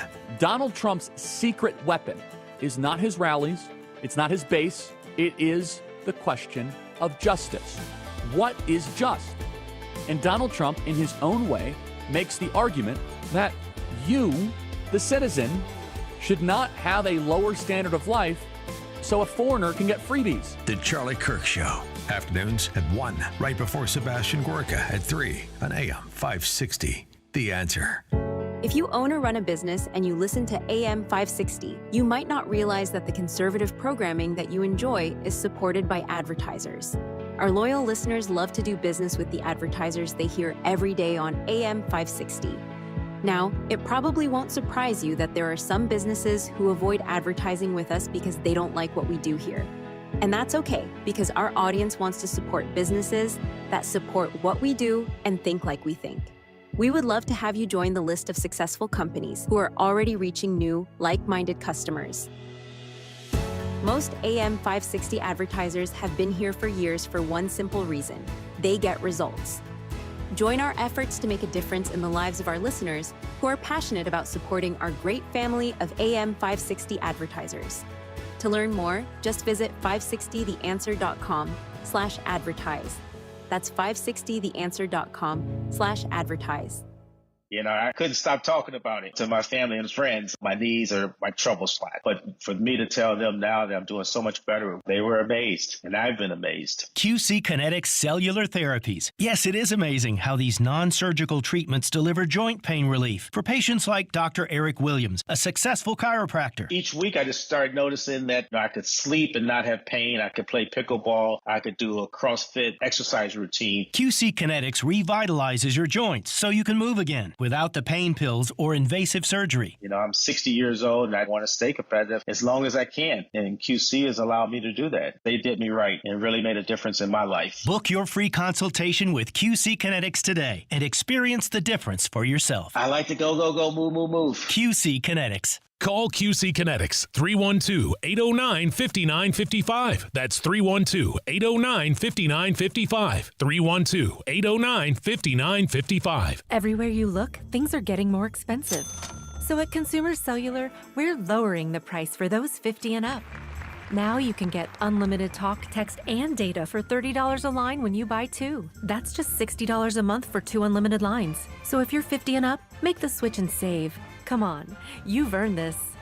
Call 1-888-FREEDOM or visit consumercellular.com today. Requires 2 lines of service, age validation, and credit approval, subject to system and area limits, taxes, and other fees apply.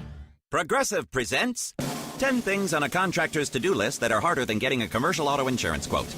Bidding a new client, giving an accurate estimate, finding affordable materials, getting a client to pay you for work you already did, getting a client to pay you, period, securing permits and workers and tools, getting those workers and tools to work together, and finding the perfect pair of overalls. Pockets, baby. But the easiest thing on a small business owner's to-do list? Seeing if you can save on commercial auto insurance. Get a quote in as little as 7 minutes at progressivecommercial.com. Progressive Casualty Insurance Company and Affiliates. Coverage subject to policy terms and conditions. It's 8:08. Let's get an update on the roads. Team Hochberg Traffic Center time, a service of Crosscom Public Adjusters. If your home or business has an insurance claim, Crosscom will help you get what you need and have coming to you. They've helped thousands. CrosscomPublicAdjusters.com. West Chicago, we've told you about the accident all morning long. Delays as you travel in the neighborhood of Cress and Hawthorne. The semi is on its side there. Buffalo Grove, an accident, Welland and Deerfield Parkway. On the Ike coming in right now, we're seeing delays. Solid 17th to Holman, 86 minutes into the old post office. Stevenson, an hour 6 into DuSable Lakeshore Drive. And the Dan Ryan, 43 heavy minutes from 95th into the Circle. Chicago's Morning Answer with Dan and Amy continues next. Now, your official Chicagoland weather forecast with Steve Williams. Partly sunny, windy, not as warm today. Our high reaching 70. Partly cloudy and a bit cooler tonight, low 47. Sunny, nice day tomorrow, the high is 73. Clouds and sun, terrific day on Thursday. Warmer, high near 80. I'm Steve Williams on AM 560, The Answer. 64 at O'Hare. Your next news update, 8:30. Chicago's Morning Answer continues next on AM 560, The Answer.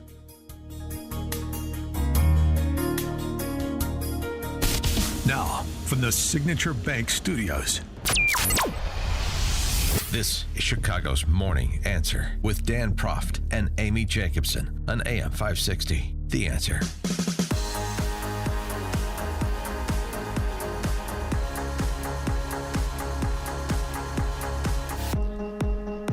Top of the morning, Dan and Amy.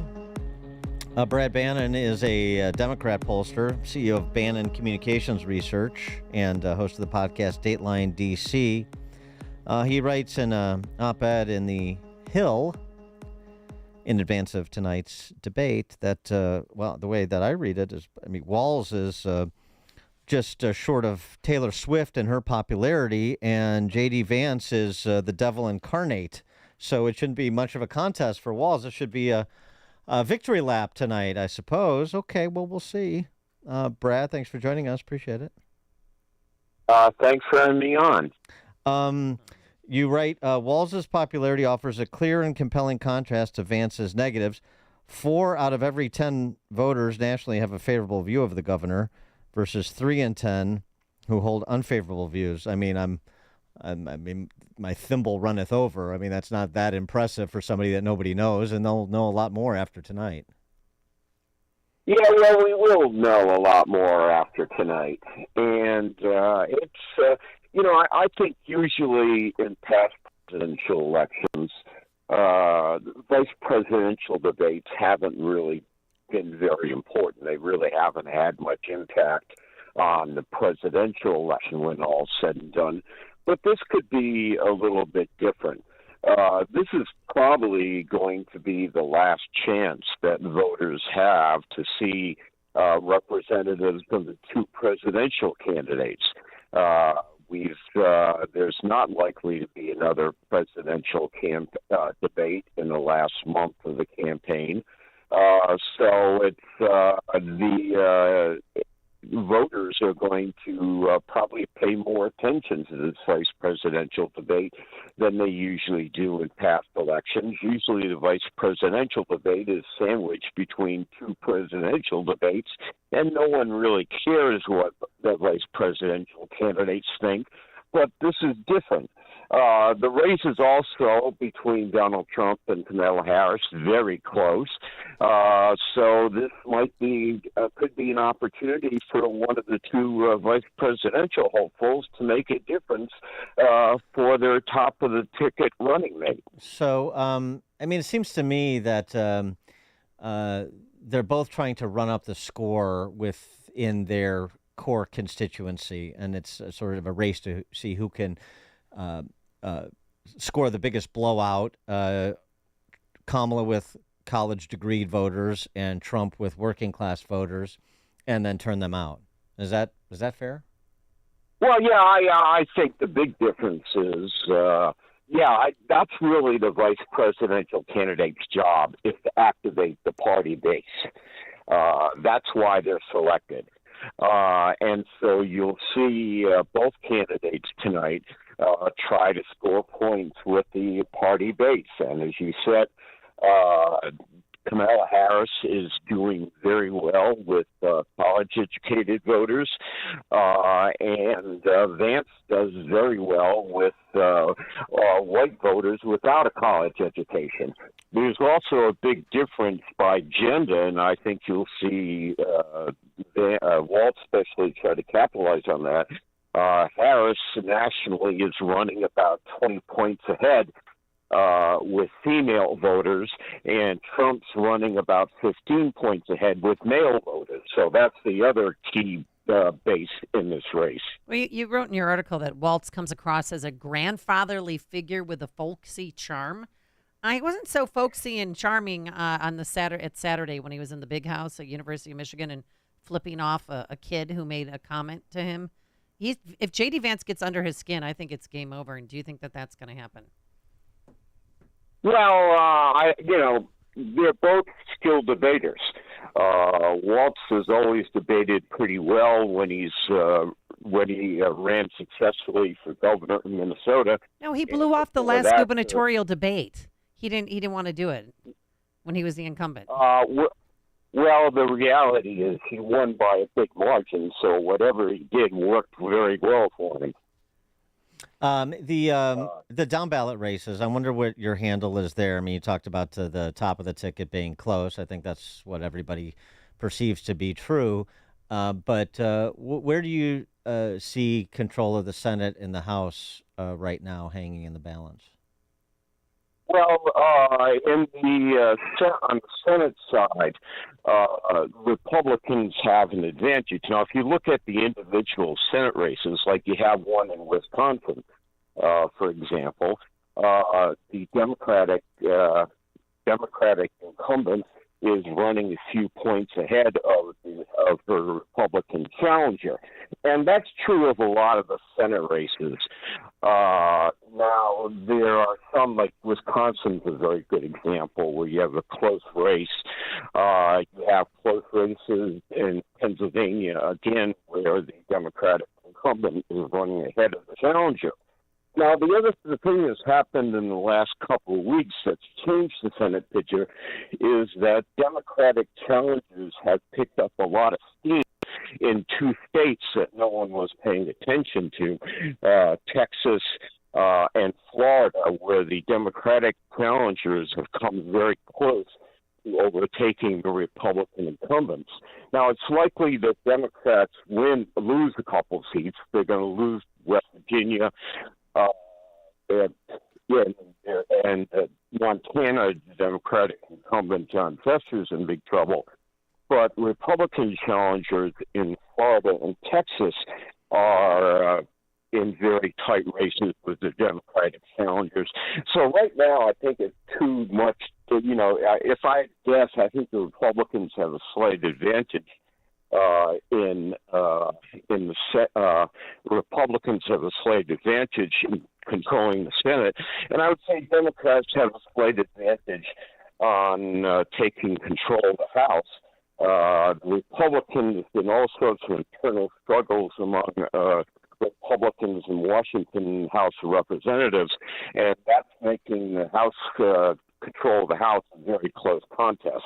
What was your take on Kamala doing that photo op at the border on Friday? Was that Was that something where they really feel they've got some exposure there, and so they need to continue to do more damage control on her previous positions, in addition to what has transpired over the last 3.5 years, or do you think that no, this is just checking a box on another issue and everything is fine? Well, no, I think if you look at the national polls, the border issue is a big advantage for Donald Trump, and I think Harris is trying to make up some ground on that issue, and she's trying to do it by pointing out that Donald Trump was responsible for the House of Representatives rejecting a very strict border proposal by President Biden. Mm-hmm. On the other hand, Kamala Harris has an incredibly big advantage on abortion. About 2/3 of American voters favor restoration of Roe versus Wade, and if you look at those voters, Kamala Harris has like a 30-point advantage over Trump. So immigration is an issue that favors Trump. Reproductive freedom is an issue that favors Harris. If you had to call it right now, who do you think wins Pennsylvania? It's so close. Right now, Harris is probably, a couple points ahead. The last Pennsylvania poll I saw had Harris up by 5 in Pennsylvania. But it's really close, and I wouldn't want to call it now because I think the presidential race is very, very close. All right.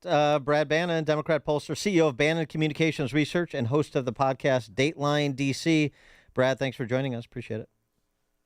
Thanks for having me on. Thank you, and he joined us on our turnkey.pro answer line.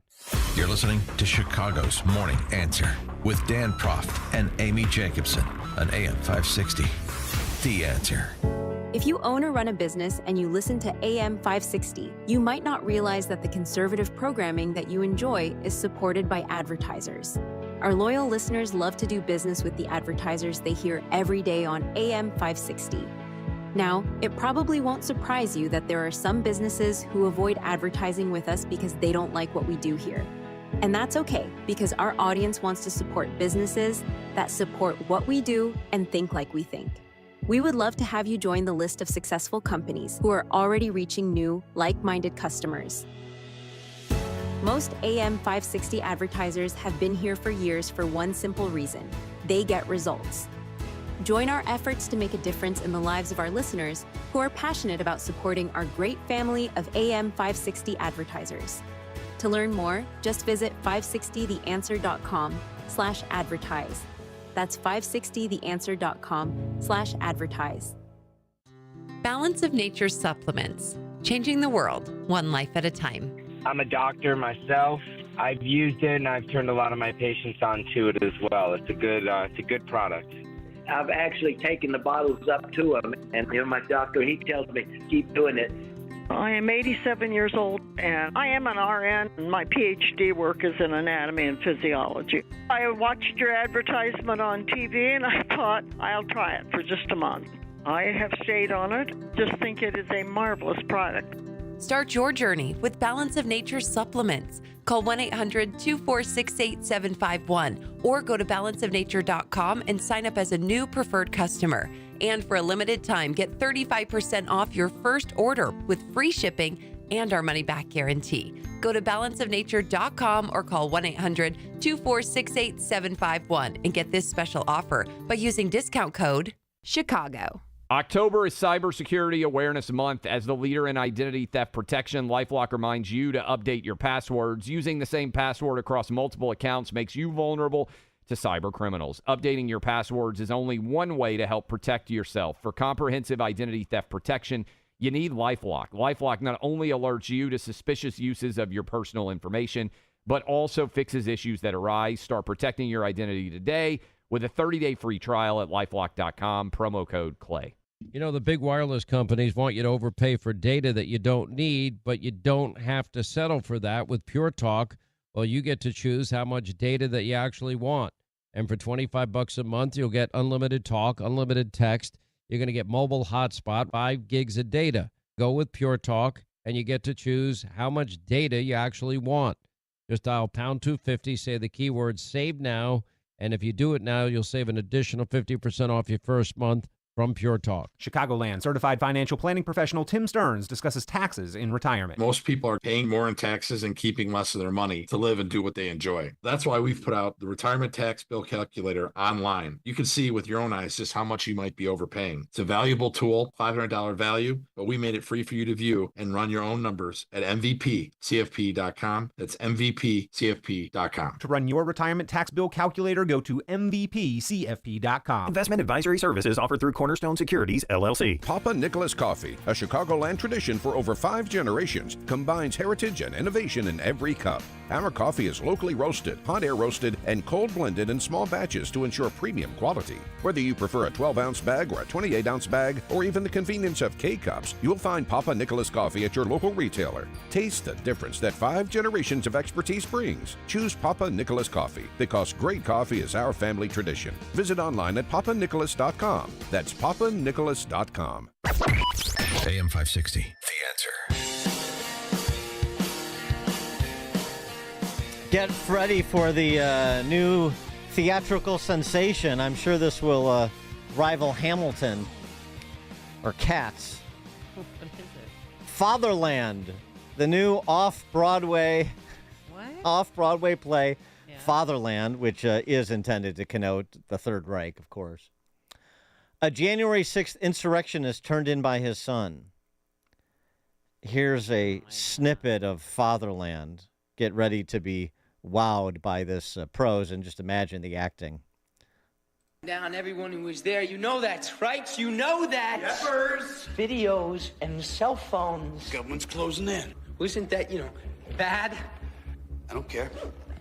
How can you not care? Because I didn't break any laws. Tell me the law I broke. You smashed through police barricades and you overtook the United States Capitol. I didn't break any laws. You carried your weapon on the federal grounds. Okay.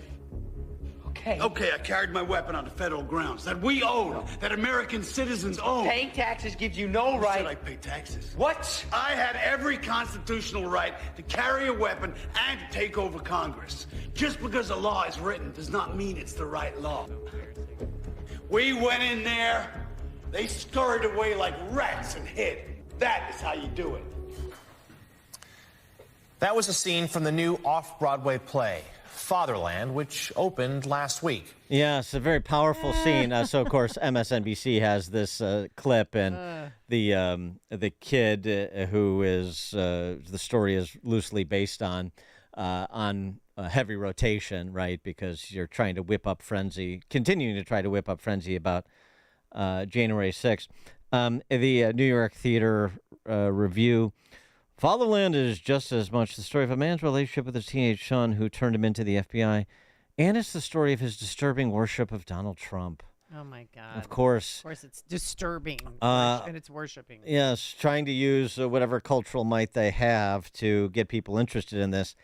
It's not working, certainly with a certain subset of voters, like the union voters that are so front and center in some of these swing states, like battleground states like Pennsylvania and Michigan, Wisconsin, I would say as well.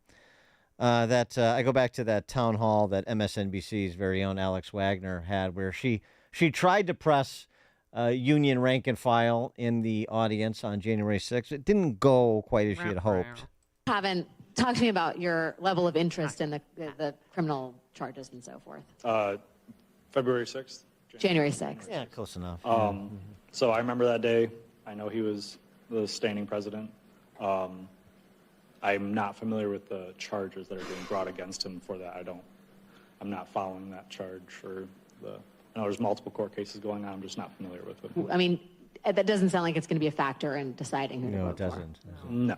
Okay, so when I say January 6th, what do you think? Oh, I just remember seeing it on the news, like all the riots and stuff. Don't really know what it was about or what happened, though. How did it make you feel when you saw it? I don't know. I don't really feel any way about it. People showed their emotion, I guess. Probably in the wrong way, but it happened. Well, it happened. No! Don't you know they tried to take over Congress? All right, those two individuals are getting 2 tickets each to go see Fatherland. Sit in the front row because they haven't been radicalized enough. by the way, the story, too, is like this guy gets radicalized by reading Art of the Deal. Oh, are you serious? He wasn't watching The Apprentice on a loop? It's just so ham-handed. I'm actually surprised because they obviously didn't get any of the artistic heavyweights, the actual talented people on Broadway in the theater to put this together because, they are good at packaging this, but some of them are. And some of them are just wannabes trying to make a name for themselves by doing something that is hackneyed and so overtly political that it's going to marginalize the attention it gets and limit the audience to nothing but the hat wearers.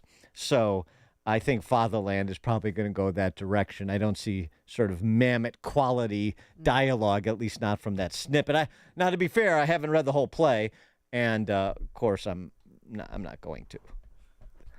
All right. Coming up at 8:38, we'll talk to New York Post columnist Michael Goodwin. Again, get his perspective on tonight's debate, the state of the race, the topic sentence Trump needs to close the show over the next 30 days. That's at 8:38. Can we talk to him about the strikes at the ports of entry? You can talk to him about whatever you want to talk to him I didn't stockpile about. yesterday, Dan. I'm sure you didn't either, but we'll ask him about that as well. But now let's head into that newsroom. Here is Mike Scott, and we're going to air the vice presidential debate live here on AM 560. Pre-game 7 o'clock tonight. Oh, are you going to be part of that? I am not. Oh. I think it is Fox News Radio taking over at 7 tonight, but I'll double-check that to make sure we have everything in order. Meantime, over 1 million people in the Southeast are starting their days without power again as efforts to restore electricity following what once was Hurricane Helene continue. Storm blowing ashore last week as a devastating Category 4 hurricane in Florida. Since, blame for 130 deaths, especially in the hard-hit North Carolina city of Asheville. J.P. Morgan says the price tag for a port workers' strike, in their estimation, could be about $5 billion a day for U.S. members of the Longshoremen's Association at ports from Maine to Texas. They walked off the job. The White House says it will not intervene. The debate stage is set for J.D. Vance and Tim Walz's one and only VP debate tonight. You'll hear that debate from CBS in New York and right here on AM 560 The Answer. Our pregame of that debate begins at 7 tonight. California Democrat Governor Gavin Newsom signing into law a bill prohibiting private colleges and universities from giving special treatment to so-called legacy treatments to applicants with family connections to alumni or donors. It does take effect September of 2025. A passenger ejected from a car and killed in a violent crash that happened early this morning on the city's south side. Police say the car was attempting to flee Chicago police at a high rate of speed when it collided with an SUV at 35th and Ashland. Additionally, Chicago police say the driver of that car and a driver of that SUV were also badly hurt. Weapons were recovered at the scene, and a building that the fleeing sedan crashed into sustained heavy damage. Union teachers at about 150 schools across Chicago joined in on a national walk-in to demand more funding for them as COVID relief funds expired Monday. Union leaders are upset that CPS CEO Pedro Martinez didn't act on the mayor's demand to take out a payday-style high-interest loan to fund a new contract. Chicago sports. Playoff baseball starts today for the Brewers and Mets, Orioles and Royals, Astros and Tigers, and Atlanta will take on the Padres. On the ice tonight, the Blackhawks continue the preseason with a contest in Minnesota. The news, a service of Health Insurance Mentors. Are you 65 or older and thinking about Medicare? Medicare done correctly will be the best health insurance you will ever have. Call Stephen Tucker today for free Medicare advice. HealthInsuranceMentors.com, 630-674-1551. A check of traffic and weather on the way next on AM 560. Charlie Kirk says it's time to get tough. One thing that a Nebraska senator told me was, he said, well, the Democrats wouldn't do this to us. That's what he said. I said, well, hold on. First of all, who do you think you're dealing with? What Democrat party? Just to be very clear. My voice issues are disguising my anger. The Charlie Kirk Show. Afternoons at 1, right before Sebastian Gorka at 3 on AM 560. The Answer. I'm attorney Stephen Leahy. My father was a union ironworker, just like his father, but while he inherited his father's skill, he did not inherit his tolerance for taking orders from union bosses. He needed a change, something that was his, something where he could call the shots. So he started a janitorial company. His company cleaned grocery stores and airplane hangars, dentist office and construction sites, hardware stores and restaurants. As his business expanded, so did the complexity of managing it, especially the taxes. Preparing tax returns requires records, and Dad just never got accustomed to keeping good records. That was a mistake. It cost him his business. Initially, I followed my father and grandfather and became a union iron worker, third generation. I'm very proud of that legacy. Now I'm a tax attorney. I help business owners protect what they've built. Fighting back against the IRS is personal to me. If you own a business and have tax troubles, fight back. Go to fightbacknow.com. That's fightbacknow.com, or call 312-664-6649. Become a freedom fighter today. If you have high blood pressure, listen to this story. Ira was given a grim diagnosis about his blood pressure. His doctor warned it's sky high. If he didn't get it down in 3 weeks, he was going to need surgery. So Ira began exercising, went on medication. But what seemed to be the miracle change, his diet. After thorough research and consulting with a nutritionist friend, Ira concocted a juice from foods that work like natural blood pressure medicines. 2 weeks later, his blood pressure dropped 30 points. What helped save Ira's life, amazed his doctor, is now available to you. Ira and his nutritionist founded 120 Life, a delicious juice and powdered mix with natural ingredients that have shown to lower blood pressure. Try it yourself risk-free with a 2-week trial pack. Go to 120life.com and use coupon code 560 to save 15% and get free shipping. They're so sure it can noticeably lower your blood pressure in 2 weeks, they'll give your money back if you're not satisfied. Order now, 120life.com. Use coupon code 560 at checkout. This hourly segment is brought to you by Scott Tucker Solutions and his show Retirement Decoded. Sunday mornings at 8. Learn more at scotttuckersolutions.com. 8:35, Team Hochberg Traffic Center time. This update is a service of LifeLock, October's Cybersecurity Awareness Month. One way to help protect yourself is updating your passwords. Using the same one for multiple accounts can make you vulnerable to cyber criminals, but for comprehensive identity theft protection, you need LifeLock. Start a 30-day free trial, lifelock.com/cybersecurity. I-80 bad accident eastbound, right between the Manuka interchange and Hobart Road. A right lane is blocked. It involves a semi. Delays as well as you travel on I-57. Bad accident, left lane blocked. Approaching Volmer Road, you're backed up to Sauk Trail with the heavy delays. 38 minutes on the Dan Ryan inbound, 95th into the Burns Circle interchange, and report of a full ramp and big delays on the inbound Stevenson between Harlem Avenue and the Ryan Merge. Chicago's Morning Answer with Dan and Amy continues next. Now your official Chicagoland weather forecast. Partly sunny, windy, and not as warm. High near 70. Partly sunny and 64. Your next news update is at 9. Chicago's Morning Answer continues next on AM 560 The Answer. Now, from the Signature Bank Studios. If you're looking for the latest news, insight into what it means, and the sharpest opinion, there's only one station in Chicago where you can turn, and it's this one. We're AM 560, The Answer. Top of the morning, Dan and Amy. President Trump, former president, in Valdosta, Georgia, surveying the damage done by Hurricane Helene, which is substantial, more than 130 dead reportedly as of this morning in the southeast. Asheville, North Carolina, and small towns in North Carolina just absolutely wiped off the map. In eastern Tennessee, where they're missing about 600 people from one community. Trump was asked about the big guy. Well, where do you think the big guy is? Is the big guy coming? Have you reached out to President Biden about federal relief efforts? No, I haven't reached out to him. No, I think he's sleeping right now, actually. Yeah. Being responsive. The federal government is not being responsive.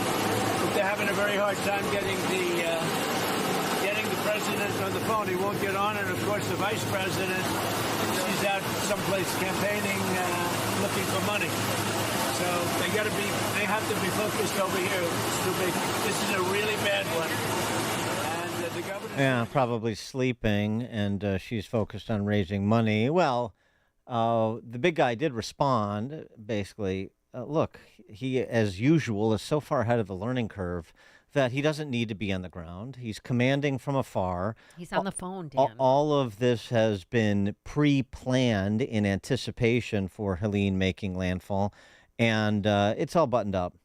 We've given them all everything that we have. We're on the ground ahead of time, so we're working hard. Are there any more resources the federal government could be giving them? No, we've given them, we have pre-planned a significant amount of it, even though they didn't ask for it yet. Hadn't asked for it yet. Yeah, I mean, just after giving Ukraine $175 billion, I believe, and then thousands of dollars a month to illegals.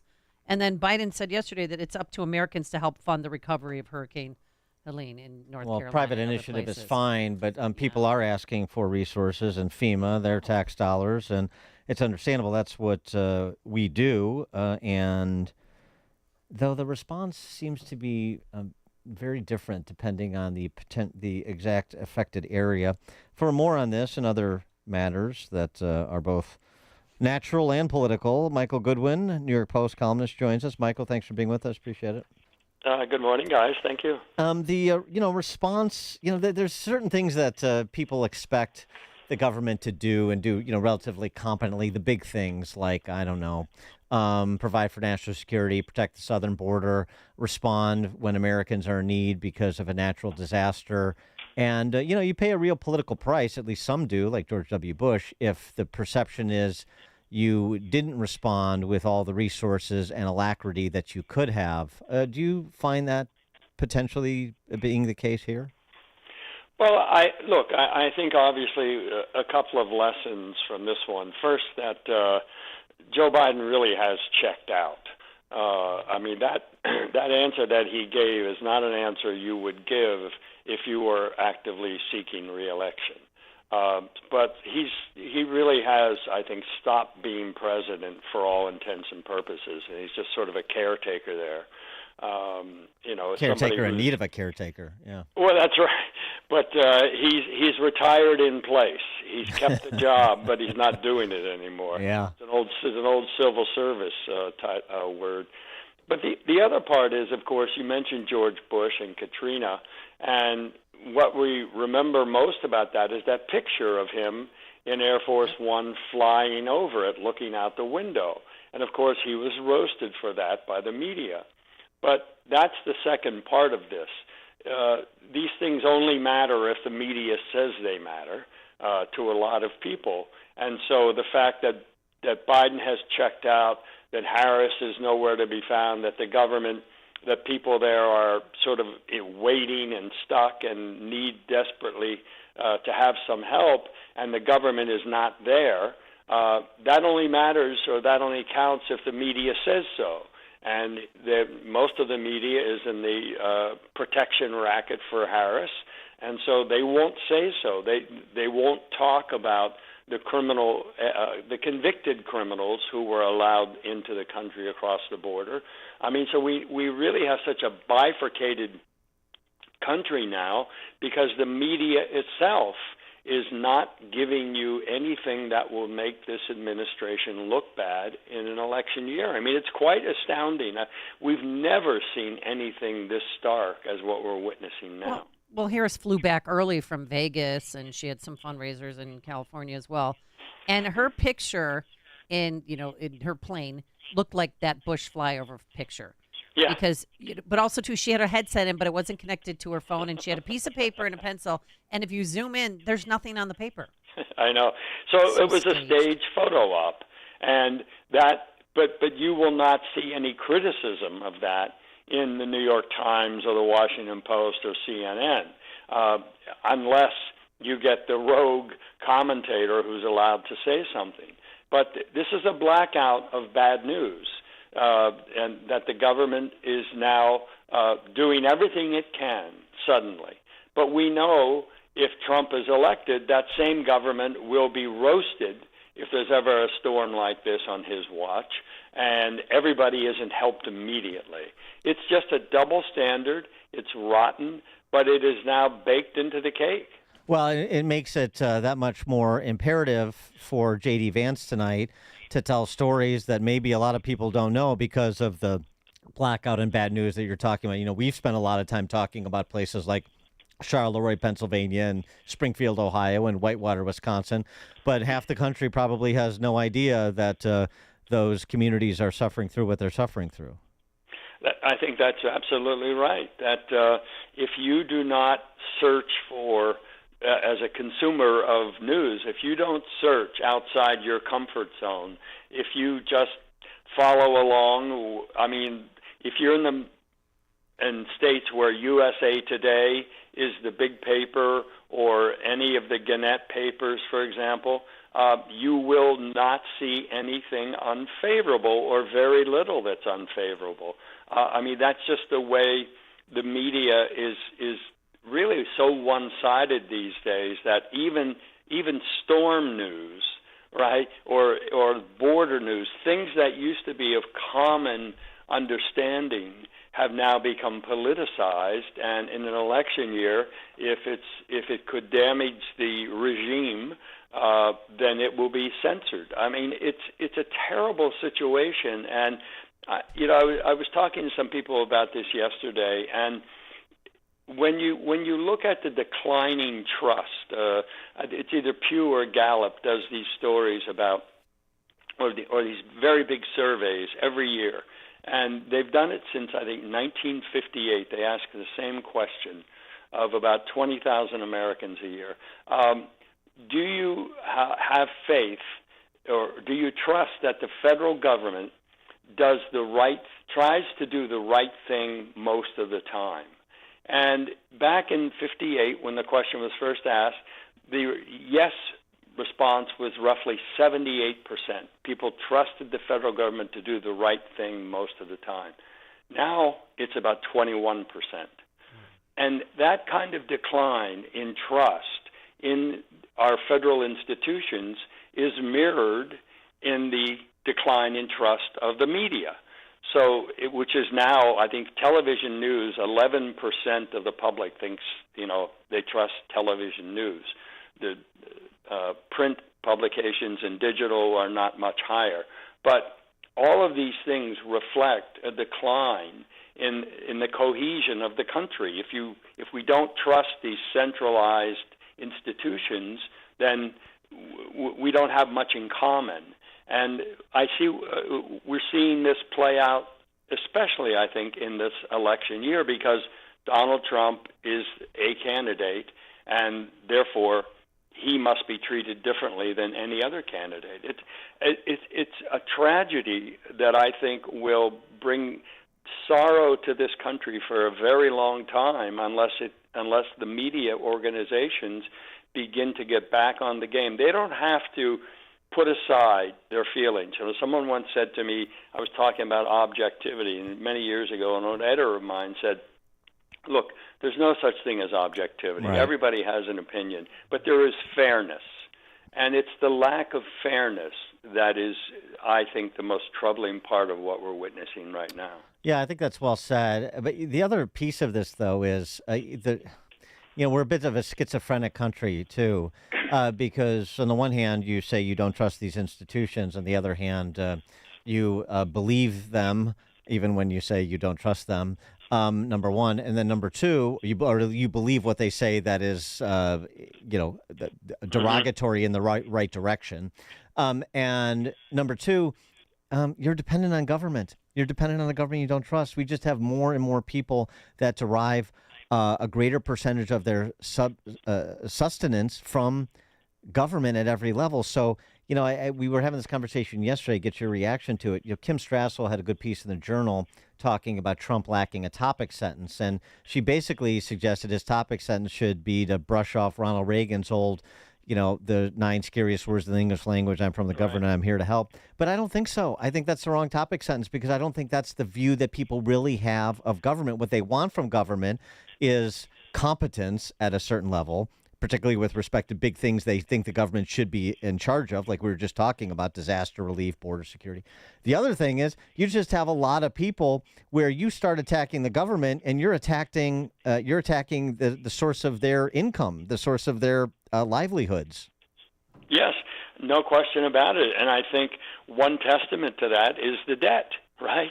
I mean, that is precisely why the debt has risen so high and is such a threat of its own now, is because the government is doing so much and essentially taking money from one set of taxpayers and funneling it to other taxpayers or non-taxpayers. But that is a big issue. And so you see that play out with a lot of commentary from the right on the back to the storms, that we don't have the money to go into North Carolina, but we have the money to house and feed and clothe 10 million migrants, illegals, right? That kind of feeling is what happens when the government gets too involved on one hand and then can't measure up on the other. So it's a sense of the government's priorities have become warped.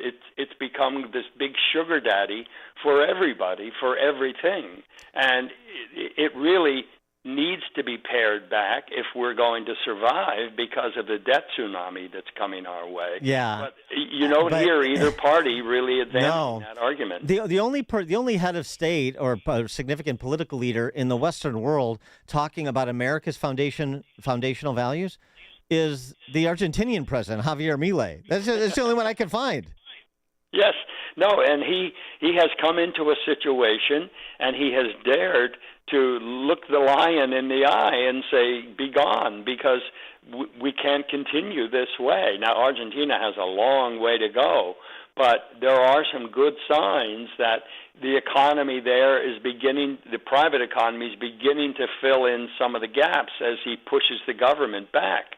But that's what America needs. I mean, and he actually fashions himself as a Trump, but Trump, in part because of COVID, ran up the debt, and no one on the campaign trail in either party dares to talk about the debt or the deficit going forward, because who wants to elect Governor or President Scrooge? Mm-hmm. Everybody right now is looking for the government to do more in an area where they think is critical. And so it's a tough thing, but we seem to have lost that element of our presidential politics. Yeah, I mean, I got to say, it's talking about a sorrowful place after this election, almost regardless of outcome, but it's certainly more sorrowful if Kamala Harris somehow is elected. The idea that we have to take solace about our values, our founding values, to live in a free society, free minds and free markets, from the Argentinian president, and we have to take instruction about providing for our national security and taking out threats to free societies like Islamofascists from the Israeli prime minister. I mean, that's a commentary on the failure of both parties in this country. Hello? Yeah, we're here. Can you hear us? Can you hear us? But Mike, did we lose you? No. Hello? Michael, can you hear us? Yes. Oh, yes. Okay. Now I can. Yeah, Missed you there for a minute. I was just saying, I just think it's a sad commentary. We have to take instruction from the Argentinian president on free markets, and we take instruction and we should take instruction from the Israeli prime minister on defending ourselves from fascistic threats. Well said. I mean, I think those two things do point up how far America has strayed from what made it great in the first place? I mean, the sort of when was the heyday of America, and what were the principles that guided it? I would say fiscal rectitude was one of them, and the other was we really were a superpower, and the lone superpower after the Soviet Union collapsed, and we seem to have forfeited that. We forfeited both of those things, and as you say, it's Israel is teaching us a lesson. And I mean, I think what they have done vis-a-vis the people sworn to eradicate them is remarkable. I mean, just it was like these were two big monsters, and they've both been slain. Hamas and Hezbollah have been slain in a matter of weeks. I mean, I don't know if they were just paper tigers or Israel just really caught them unawares of what was coming, but it's managed to really catch them on their back feet, and both of them now are no longer the threat that they were, and Israel's not done yet, because I think what has happened there is that Iran used Hamas, Hezbollah, the Houthis as kind of the tentacles to protect themselves. Well, the tentacles are gone now, and so Iran is exposed, and this is a real big moment in world history.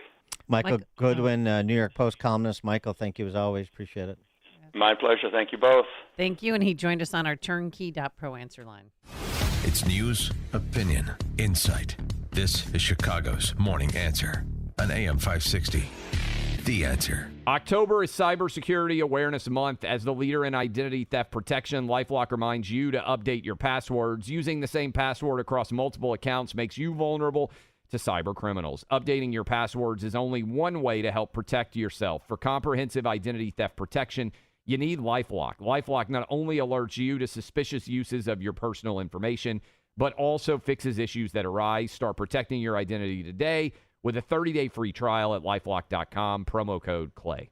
You know, the big wireless companies want you to overpay for data that you don't need, but you don't have to settle for that with Pure Talk. Well, you get to choose how much data that you actually want. And for $25 a month, you'll get unlimited talk, unlimited text. You're going to get mobile hotspot, 5 gigs of data. Go with Pure Talk, and you get to choose how much data you actually want. Just dial pound 250, say the keyword save now, and if you do it now, you'll save an additional 50% off your first month from Pure Talk. Balance of Nature supplements, changing the world one life at a time. I'm a doctor myself. I've used it, and I've turned a lot of my patients onto it as well. It's a good product. I've actually taken the bottles up to him, and my doctor, he tells me, keep doing it. I am 87 years old, and I am an RN, and my PhD work is in anatomy and physiology. I watched your advertisement on TV, and I thought, I'll try it for just a month. I have stayed on it. Just think it is a marvelous product. Start your journey with Balance of Nature supplements. Call 1-800-246-8751 or go to balanceofnature.com and sign up as a new preferred customer. And for a limited time, get 35% off your first order with free shipping and our money-back guarantee. Go to balanceofnature.com or call 1-800-246-8751 and get this special offer by using discount code CHICAGO. Attention! If you owe money to the IRS, this is an urgent message. The IRS is cracking down by sending out heart-stopping letters, aggressively garnishing paychecks, seizing bank accounts, and putting liens on homes and businesses. They call it enforced compliance, and you better watch out because penalties and interest on unpaid taxes compound daily, making it seem impossible to ever get out of debt. Don't let the tax debt destroy your life. You need to call Optima Tax Relief, the #1 tax resolution firm. They're experts in the Fresh Start Initiative, one of the biggest breaks that the IRS has ever offered. If you qualify, you could save thousands. Optima's resolved over $1 billion of tax debt for their clients. A+ rated with the Better Business Bureau, they'll fight to get you the best deal possible. Call Optima now for a free consultation. Call 800-965-1433. 800-965-1433. 800-965-1433. Optima Tax Relief. Some restrictions apply. For complete details, please visit OptimaTaxRelief.com. AM 560. The Answer. This is an interesting story, a little close to home. I don't know if you saw this. A couple in Arkansas recently sold their 2-month-old child for a 6-pack of beer. What? Well, It was a 6-pack of beer and a $1,000 cashier's check, but they took the 6-pack of beer as a down payment with the check to follow once the 2-month-old had been turned over. They just it wasn't working having 3 dogs and a baby, so they got rid of the baby. It's funny because my dad's got to be kicking himself. I cost a full case of beer. Oh, not just 6-pack. When they bought me in the black market. Yeah, but I mean that's $1,000? 50 years ago. Oh my God. Yeah, and hopefully they and sold the it to an 6-pack. undercover cop or somebody, right? 3 dogs and a baby. It's a lot. I mean the baby drew the short straw. So sad. You're People gonna love their animals more than their children. What are you gonna do? Well, Well, haven't we seen that? yes. Well, I mean you don't have to tell me. In Springfield, they're eating the dogs. They're eating the cats. I'm going to sing this song all day now. They're eating the pets of the people that live there. You brought up pets. They're eating the dogs. They're eating the cats. They're eating the pets of the people that live there. I hope they don't bring this up tonight. People of Springfield, please don't eat my cats. Why would you do that? Eat something else. People of Springfield, please don't eat my dog. Here's a catalog of other things to eat. Yeah, I wouldn't mind seeing that be J.D. Vance's walk-up music tonight either. And Tim Walz's is going to be, I'm every woman. It's all in need. Yeah. He's all about the woman and the tampons. What time is that? Tim. Does that kind of kick off? 8 o'clock tonight? 8 Eastern, 9 o'clock. No, No, 9 I'm Eastern, sorry, 9 8 Eastern, Central. 8 Central. Yeah, well, yeah. That's All right, so 8 o'clock tonight, I and then can't wait. we'll be taking your calls to discuss it tomorrow. So Yes. see how JD does tonight, 8 o'clock. Highlights and lowlights. Thanks to Quinn McCarthy and Justin Kosick. Thank you so much. Couldn't do it without you. Now into the newsroom we go. Here's Mike Scott. Investigating a violent crash on Chicago's South Side where one passenger was killed. WIND Chicago News Time is 9 o'clock. It's getting tenser in the Middle East. I'm Dave Anthony, Fox News. U.S. officials just told Fox an Iran missile attack on Israel may be imminent. Days after an Israeli strike killed Hezbollah's leader. And today, Israeli troops have gone into Lebanon in a limited ground offensive targeting Iran-backed Hezbollah. Secretary of State Antony Blinken just said, The United States is committed to Israel's defense. It's another rough day for millions of Hurricane Helene victims from Florida to North Carolina, where Fox's Steve Harrigan reports. There's really a growing sense of frustration with the pace of recovery here, especially in Asheville. People telling us they're not happy with the slow response, a sluggish response. The storm is blamed for 128 deaths. There are more than 1 million power outages still. Dock workers have gone on strike at ports from Maine to Texas. We're out here for one reason. Fighting for our rights. Fighting for our families. Longshoremen's Union leader Harold Daggett addressing dock workers in New Jersey. Fox Business Network's Lydia Hu is in Newark. The group representing the employers actually made an offer yesterday to the union to increase wages by 50%. They offered to triple the employer contributions to employee benefits and keep the current protections on automation for the workers the same. But the union rejected that offer. The strike could disrupt supply chains, and on Wall Street, stocks are falling. The Dow's down 258 points. The economy will no doubt be a big topic tonight when J.D. Vance and Tim Walz clash in the CBS News vice presidential debate. Both mics will stay on the whole time. So we expect this debate to be particularly testy. Look, both of these candidates have been personal, jabbing at each other. We expect Vance to go after Walz on his military record and the accusation of stolen valor. And we expect Walz to go after Vance for his Yale background and for not really being a true Midwestern. Brian Yanis, America's listening to 9:02 on AM 560. The Answer, 64 degrees. A passenger ejected from a car and killed in a violent crash early this morning on the city's south side near 35th and Ashland, after police say the car was attempting to flee police officers at a high rate of speed. Additionally, one of the vehicles spun into a nearby building.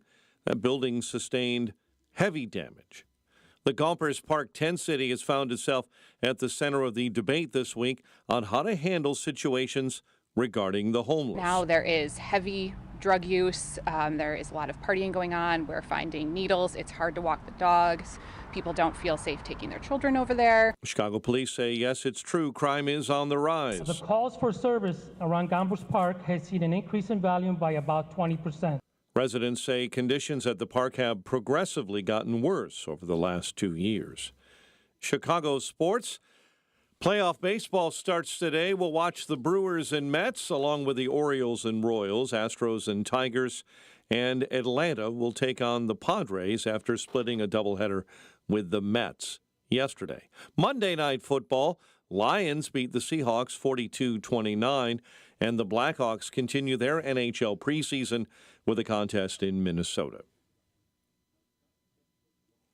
The news is a service of Balance of Nature's fruits and veggies in a capsule. Save 35% off your first preferred order with promo code Chicago. Order online at balanceofnature.com. Coupon code Chicago to save 35% as a preferred customer. Hurry, offer ends soon. A check of traffic and weather on the way next on AM 560. Larry Elder sees a predictable response. The reaction to the second assassination attempt has been predictably interesting, and probably the most common theme on the part of the left / media / Democrats / Trump haters is that, well, Donald Trump's rhetoric invited this. The Larry Elder Show, weeknights at 8, right before Sean Hannity at 10 on AM 560. The Answer. Everywhere you look, things are getting more expensive. So at Consumer Cellular, we're lowering the price for those 50 and up. Now you can get unlimited talk, text, and data for $30 a line when you buy 2. That's just $60 a month for 2 unlimited lines. So if you're 50 and up, make the switch and save. Come on, you've earned this. Call 1-888-FREEDOM or visit consumercellular.com today. Requires 2 lines of service, age validation, and credit approval, subject to system and area limits, taxes, and other fees apply. Progressive presents 10 things on a contractor's to-do list that are harder than getting a commercial auto insurance quote. Bidding a new client, giving an accurate estimate, finding affordable materials, getting a client to pay you for work you already did, getting a client to pay you, period, securing permits and workers and tools, getting those workers and tools to work together, and finding the perfect pair of overalls. Pockets, baby. But the easiest thing on a small business owner's to-do list? Seeing if you can save on commercial auto insurance. Get a quote in as little as 7 minutes at progressivecommercial.com. Progressive Casualty Insurance Company and Affiliates. Coverage subject to policy terms and conditions. 9:05 and check of the roads now. A service of almostfreeteeth.com. Overpaying for dental implants is over. If you have a Blue Cross, Blue Shield, PPO, or FEP, you could save 90% off on average to get that smile back. Learn more, check if you qualify, almostfreeteeth.com. Eden's 27 Lake Cook Road into the junction. The Kennedy, 90 minutes. O'Hare into the Burns Circle interchange. The Ike at an hour 8, 390 into the old post office. Stevenson, 45 into DuSable Lakeshore Drive. The Dan Ryan inbound from 95th into the Circle is a half hour. Mike Gallagher continues next. AM 560 Weather Center forecast with Holly Holdren. This afternoon will be partly sunny and windy with a high of 70, and partly cloudy and cooler tonight with a low of 47. Nice day tomorrow, plenty of sunshine, high on Wednesday, 73. I'm Holly Holdren on AM 560, The Answer. 64 at O'Hare, 67 at Midway. Your next news update, 9:30. Mike Gallagher starts next on AM 560, The Answer. This hourly segment is brought to you by Wealth Health Radio with Joe Murphy, Sundays, noon to 1. Learn more online at mwmfinancial.tax. When you can't trust the mainstream media, where do you turn? Get the answers from Mike Gallagher right now on AM 560. The Answer. Portions of the following program may contain pre-recorded material.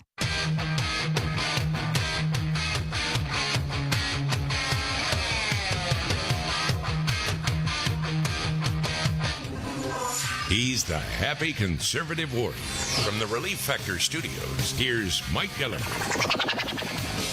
It's not an exaggeration to say that the world is in a mess right now. America is in a real mess. Some breaking news: Iran is planning an imminent missile attack on Israel. I was just reading Gerard Baker's column at the Wall Street Journal entitled "Israel Defends Itself and May Save Western Civilization." What the Jewish state has done in the past year for its own defense, but in the process, and not coincidentally, for the security of all of us, will rank among the most important contributions to the defense of Western civilization in the past 3/4 of a century. Friday night, Israel took out the chief of Hezbollah. John Podoretz over at Commentary wrote, "Israel rises." The elimination of Hassan Nasrallah brought to a climax a period of daring Israeli actions.